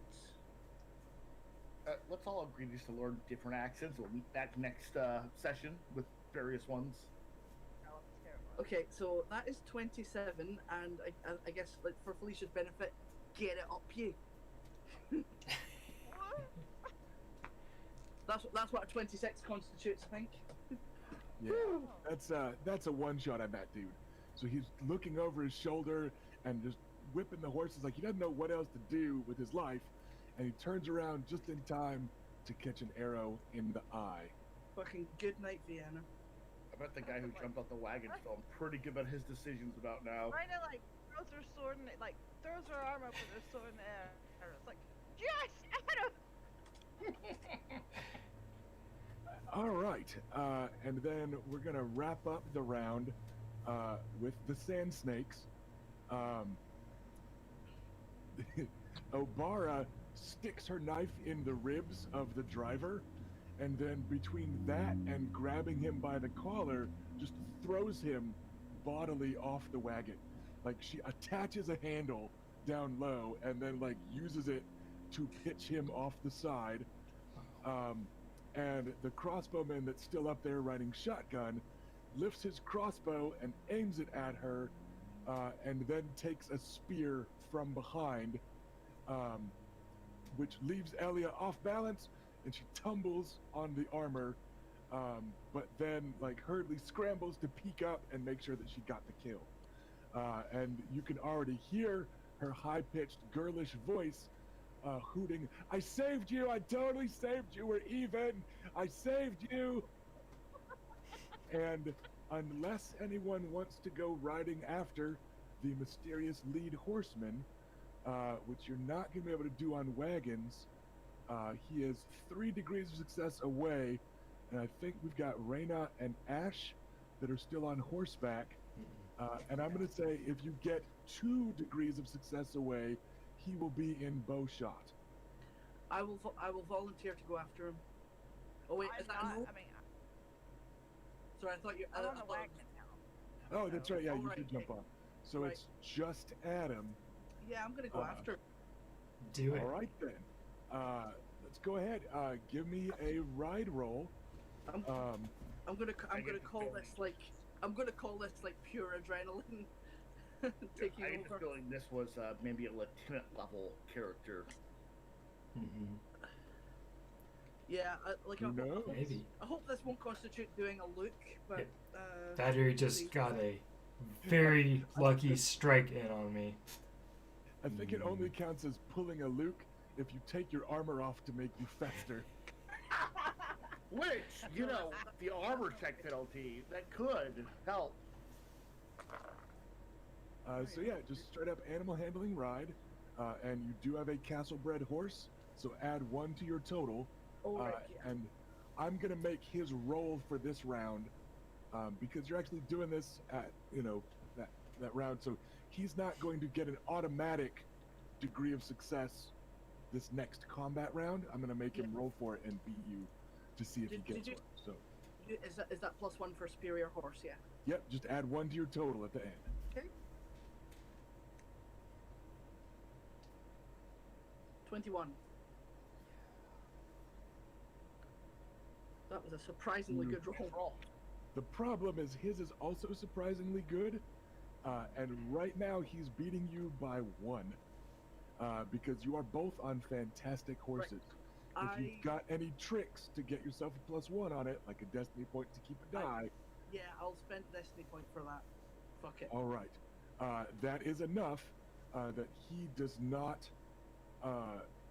get further away this round, and he is now 2 degrees of success away. Okay. So starting next round, if you want to attack him, it's going to be your minor action to ride and keep up. If he beats your ride roll by 5 or more, he won't necessarily be out of bow shot, but it'll be around a corner in a can, so you'll need to be within 5 of his ride to keep line of sight. Okay? Yeah, I was figuring that the 100 yards penalty would probably come into effect. That I'd be dropping a dice if he was more than 100 Not yards really. away. I'm not going to worry about that as actual range. It's a narrative fight. So he is definitely within range. It's just a matter of, has he veered off into a different canyon? Is there stuff in the way? Like, we're Sure. keeping it fairly simple instead of doing math for distances. That said, Erica. Yeah. 1 second.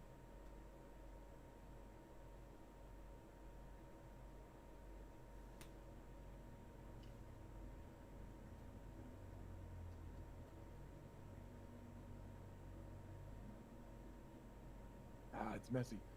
Do me a favor right now. Mm-hmm. Roll 3 dice. Keep 3. So there's no applicable bonus here. Just let me know what you end up with, and then 1 second. Okay. Prompt me for the result.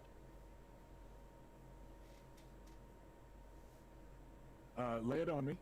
13. Very nice. All right, so 1 second. Don't know. Oh, and actually, take a +1 on that, so you're fine. 14 is even better. And then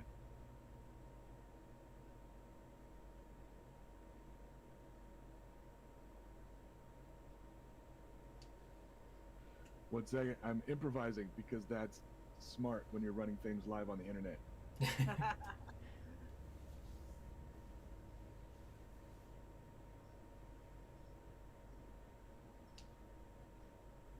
And then, Erica, Okay. take a look in Discord, Ooh. and you will be taking over as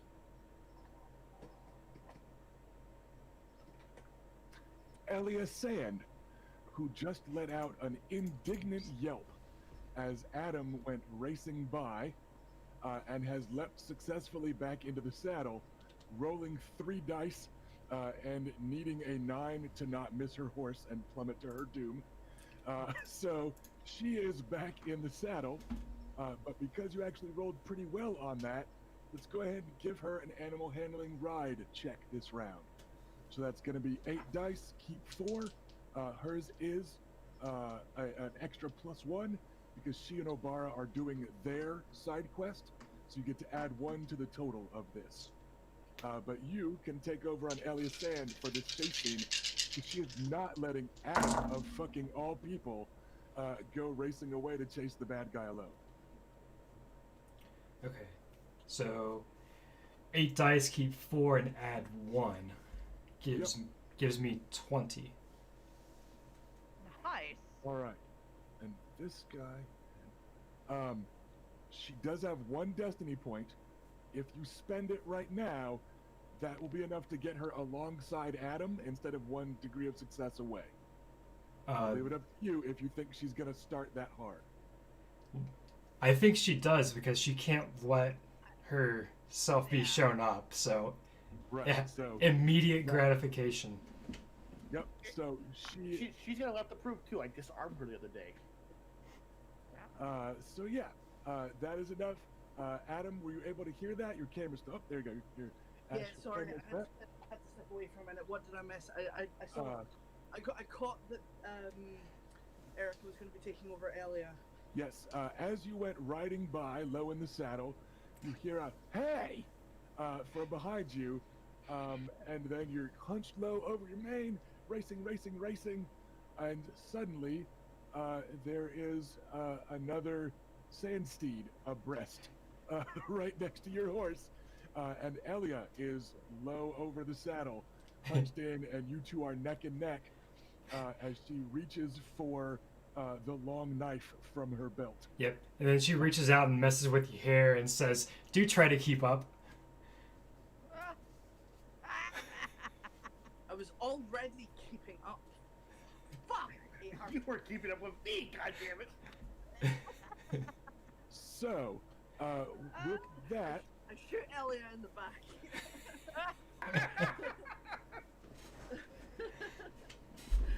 Not we are- really. what we're gonna do is we're gonna start every round with opposed ride checks to determine distances.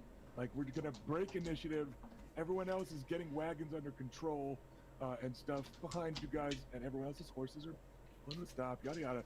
So what we're gonna do is start every round with ride checks to determine range, basically, and then if you're within the 2 DOS, you can take a shot, and then depending on the distance with the other two, melee attacks can be happening. Is that making sense for everybody? So we're gonna break the normal initiative rules. Let's open with these ride checks. Oh, she's gonna be bad. She's way better than me at riding.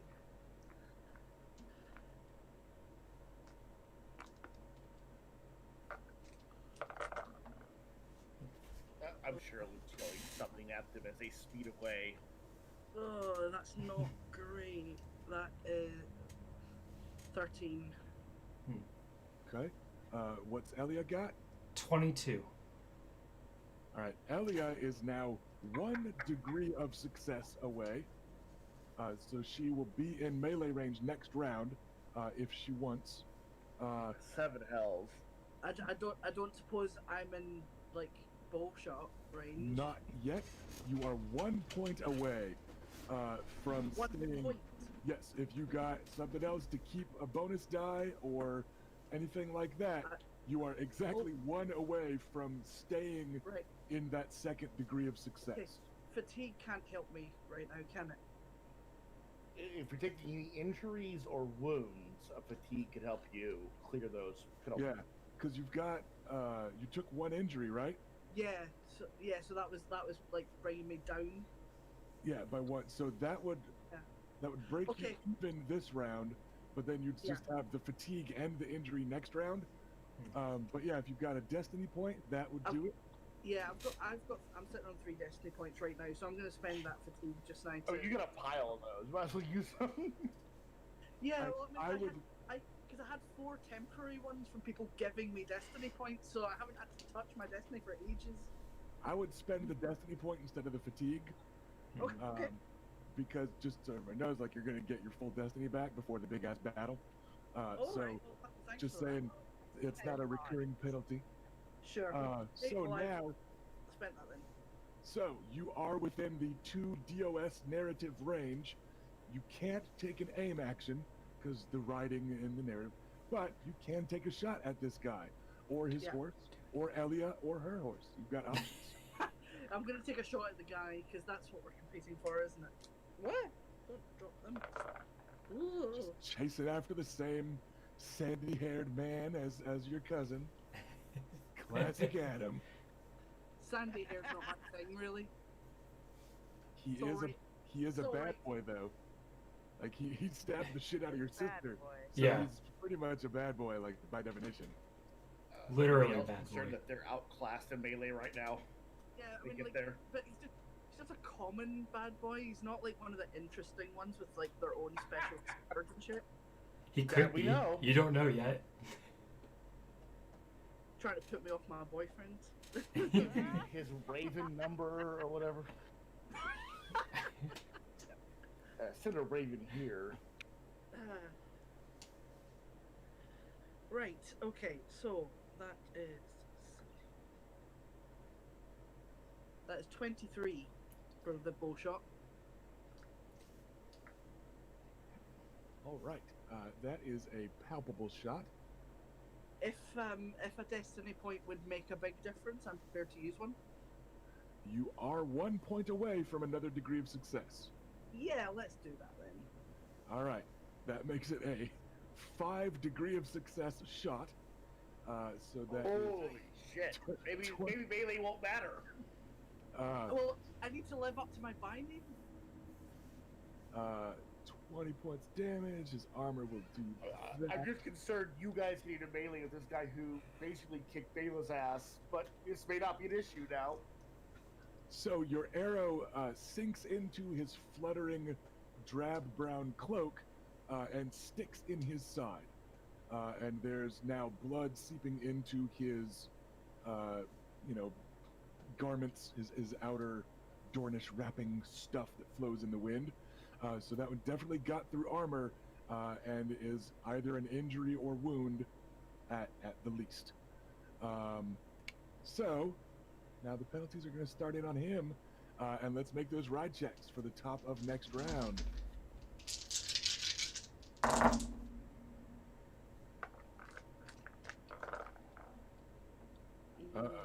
Uh-oh. This might not be his round. Right, okay. And what do we got? Who's got theirs ready? 23. Woo, Okay. 15. we're on a ride. All right. Elia has made it into melee range with him. And Ash, you have stayed in bowshot range. You didn't quite fall back. So That's a there's relief. that. And he is going to take a swipe at Elia. He's got a sword. She's got actually shit, she hasn't even got her dagger on there. Sorry. I normally don't put daggers on sheets. She has a dagger Okay. left. Her spear got stuck in a dude. So if you can look up a dagger while I roll this. Yeah. Yeah, most of them don't go Or, general Drop- mechanics, can we all assume we have a dagger on us in the future? yeah, I mean, everybody has a dagger or a knife. Like there's a couple Yeah. options for that size of weapon. But yeah. Okay. Basic tool, something else.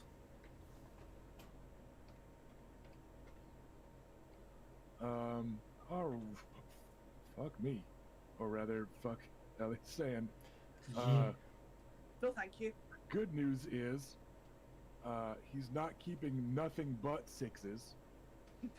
The bad news is it's only one of them that is a 5. So, that's a 29 to hit Elia. Feels like a Uncle Oberon's gonna kill us. yeah. So that's basically gonna have to be a wound for her. I mean, unless you just want to say she's dead, because No. that's gonna be 29. No, I want her to live to taste bitter defeats. Yeah, that's a 5 degree of success hit from him. So that would be 25 points of damage coming at her. Yeah, that's a wound. So yeah, I think that's a safe bet. That said, I'm gonna say she can simultaneously attack this round, since we're fucking with the narrative. Okay. So it's kind of a stabby flurry of blows. And the sand snakes are pretty notoriously brutal, so maybe she stabs his horse.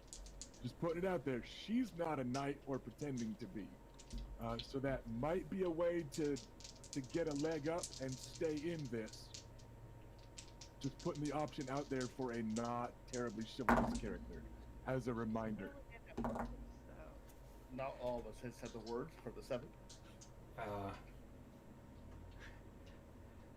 Well, I have a result of 11 on this. She might go for the horse instead. Your call. Let me. 1 second. What would Elia Sand do? So, I assume you guys are out of range actually here, but Luke's basically yelling like, "Come back! We got what we need."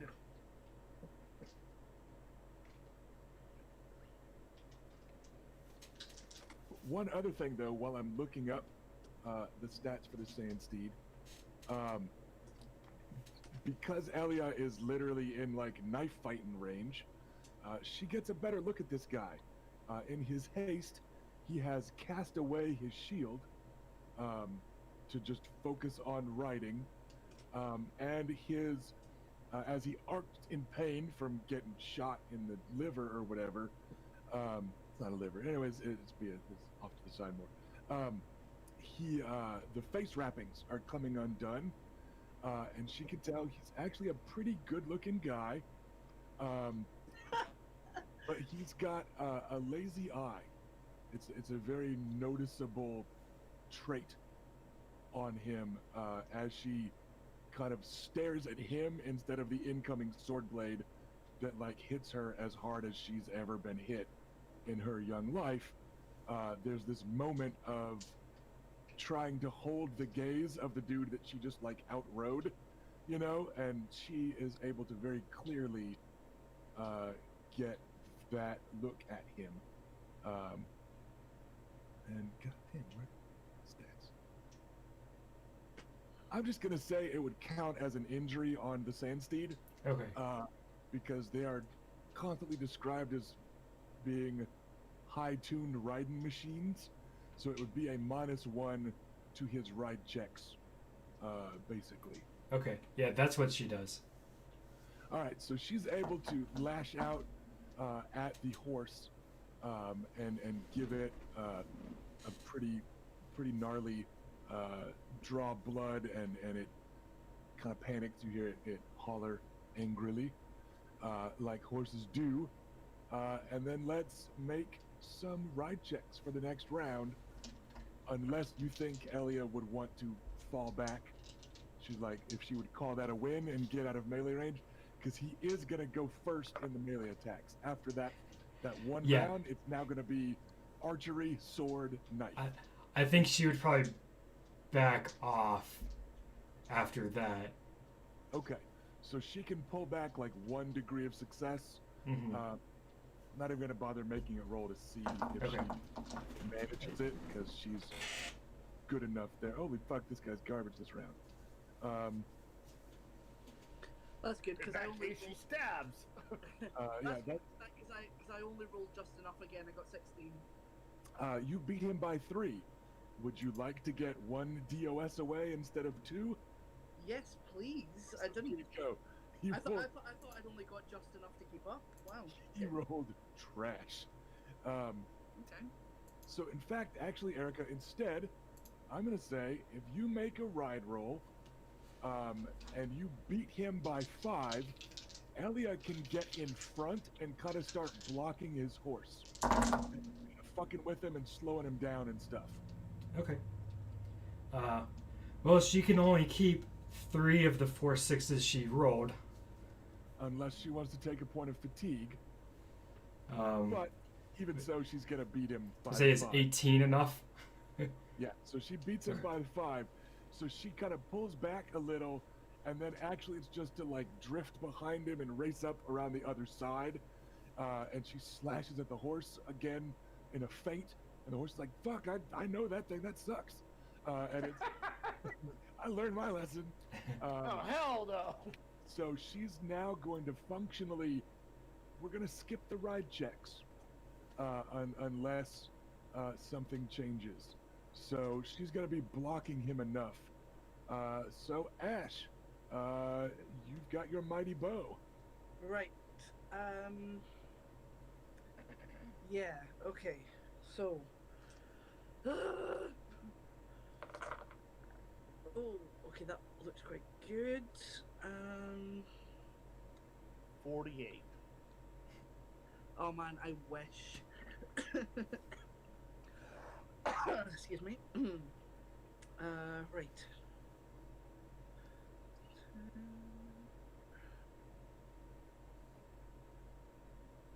Sorry, I'm really crap at counting in my head.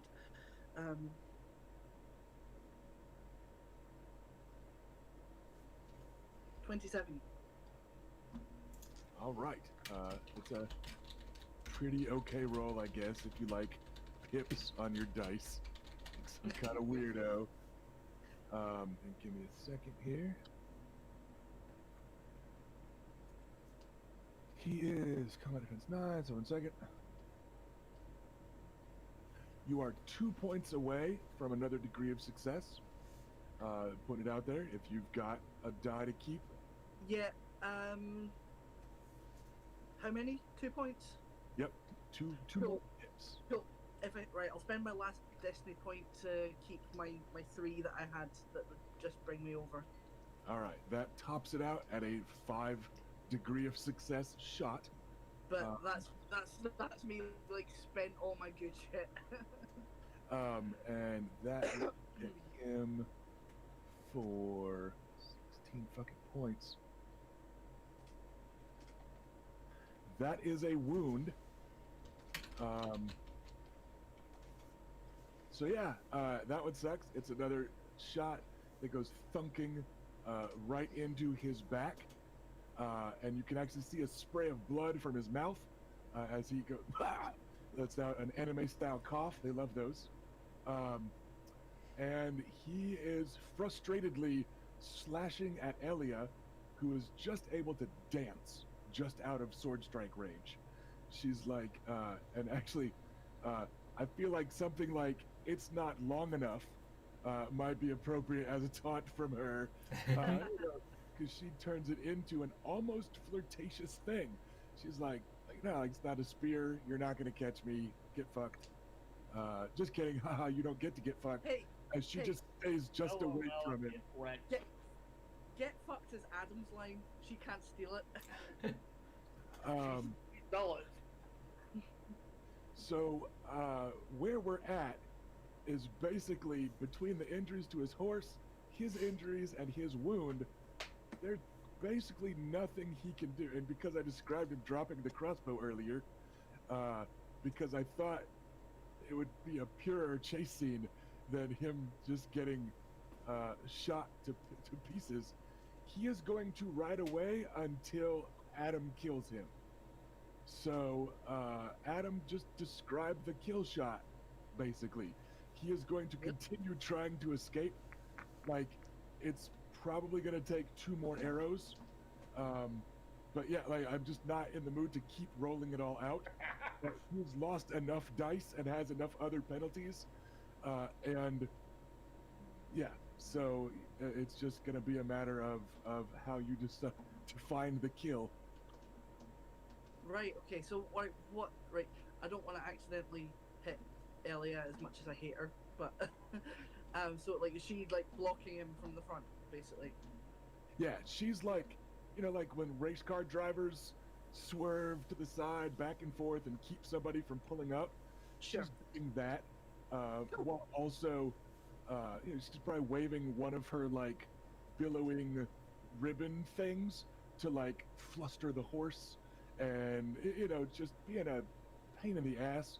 Like, Yeah, you know, sure. this is pretty cool when she's not doing it to me, right? Like she's making Yeah. taunt rolls basically. Yeah, totally. That's right.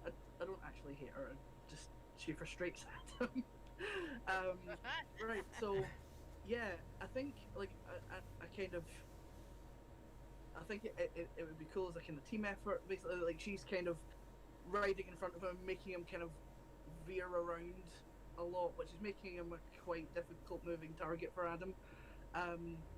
But they kind of start riding down towards like a bit of a sheer kind of ravine-like thing, and just kind of as they're getting to it, Adam like looses an arrow as she like shunts him basically right into the path of it, and it kind of goes through the back of his neck and knocks him kind of down into the ravine below. And he does not roll with it the way that riders are supposed to roll with it when they're moving at speed.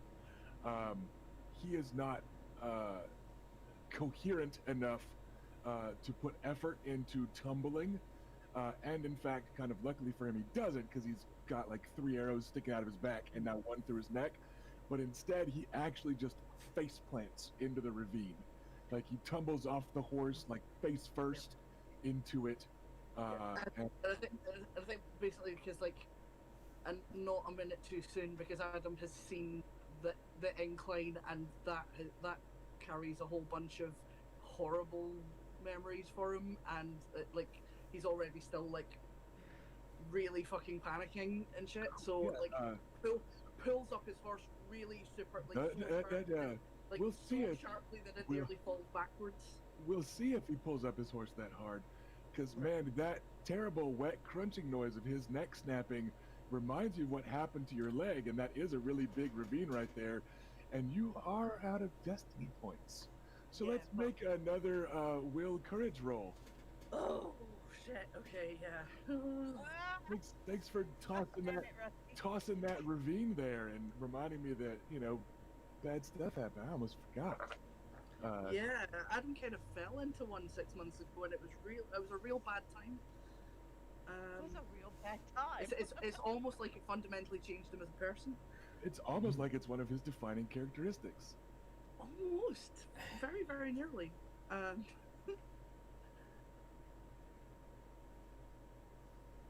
14. You are just fine.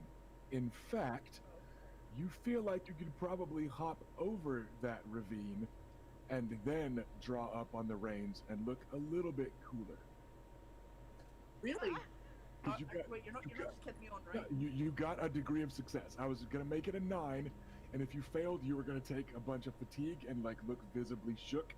But yeah, if you want, you can clear the ravine instead, and look like you've got your shit together a little bit more, which might be good because you hear wagons coming up from behind you, but also Elia's right there.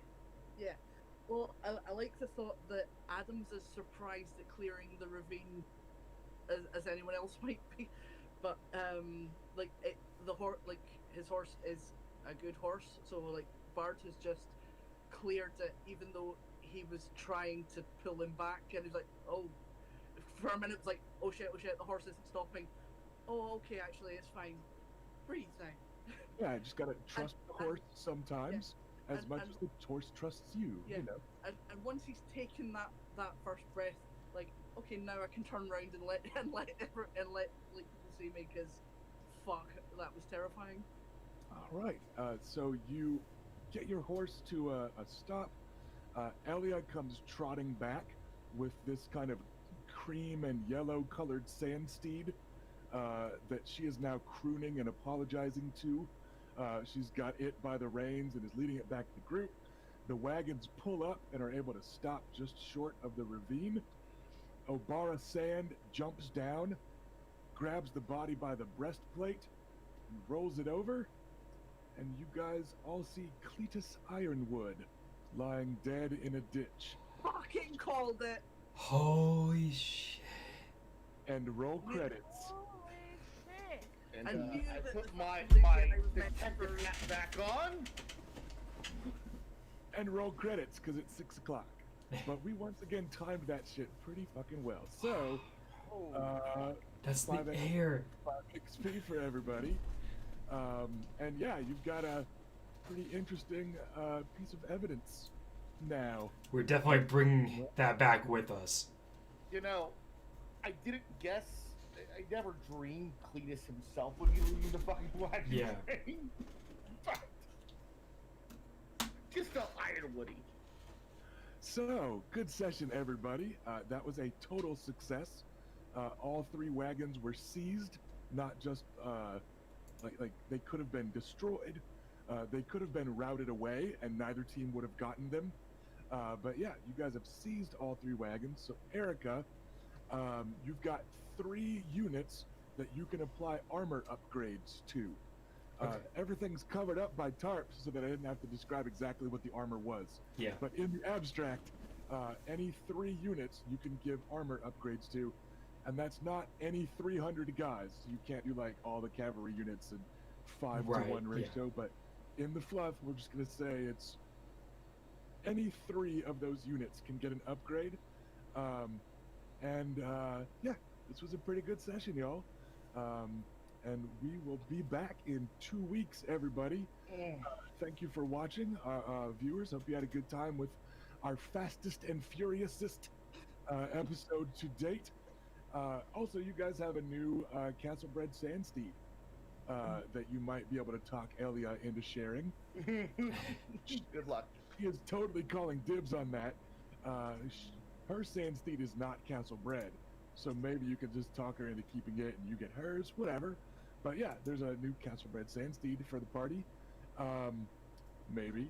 But yeah, we had a pretty productive one. You guys have now wrapped up all of your side quests. And as you go riding back to Kingsgrave, there's no mistaking a sprawling campsite on the horizon. The Vulture King's troops have amassed, and you guys have one night before riding to battle. So you're going to have a pretty solid episode in 2 weeks of hanging out that night, making any final preps, etc., and then we're going to see how things go. So thanks for joining us, everybody. Players, good stuff. I feel like everybody had some pretty badass moments in this one. The Sand Snakes ended up being more fun than I thought. So I'm really glad you guys picked them for this. And we've got another couple of notches going both ways in the cousin rivalry between Adam and Elia, because they both got to look pretty cool this one. And Adam, on top of the 5 XP that you just got, give yourself a bonus die in Ride to reflect some of that confidence coming back. Because we discussed that Adam used to be a better rider, and some of it kind of fell away from him falling. So let's just go ahead and let's call that a bonus 10 XP there. So yeah, because you also made some pretty impressive ride rolls and some pretty impressive will rolls. So yeah, we're all proud of Adam. I'm so glad I took that bonus dice in courage. Yeah, because that made the difference multiple times. Yeah, I mean, rolling 3, keeping 3 against a 9 is absolutely a crapshoot. Like, that's right on the edge. That's middle of the bell curve. Yeah. Having that extra die just bumps it up enough to feel better. So, yeah. Good well, episode, everybody. That's why I prefer the bonus dice, definitely. So, all right, we'll see everybody back here in 2 weeks. Everybody watching from home, please stay at home as long as you can. Stay safe, be smart, listen to doctors. We don't want to lose any viewers. So everybody have a good one. We'll see you back here in 2 weeks. And also, tell your coronavirus landlocked friends now is a great time to get caught up on YouTube. So, see everybody in a couple of weeks. Bye. Yeah.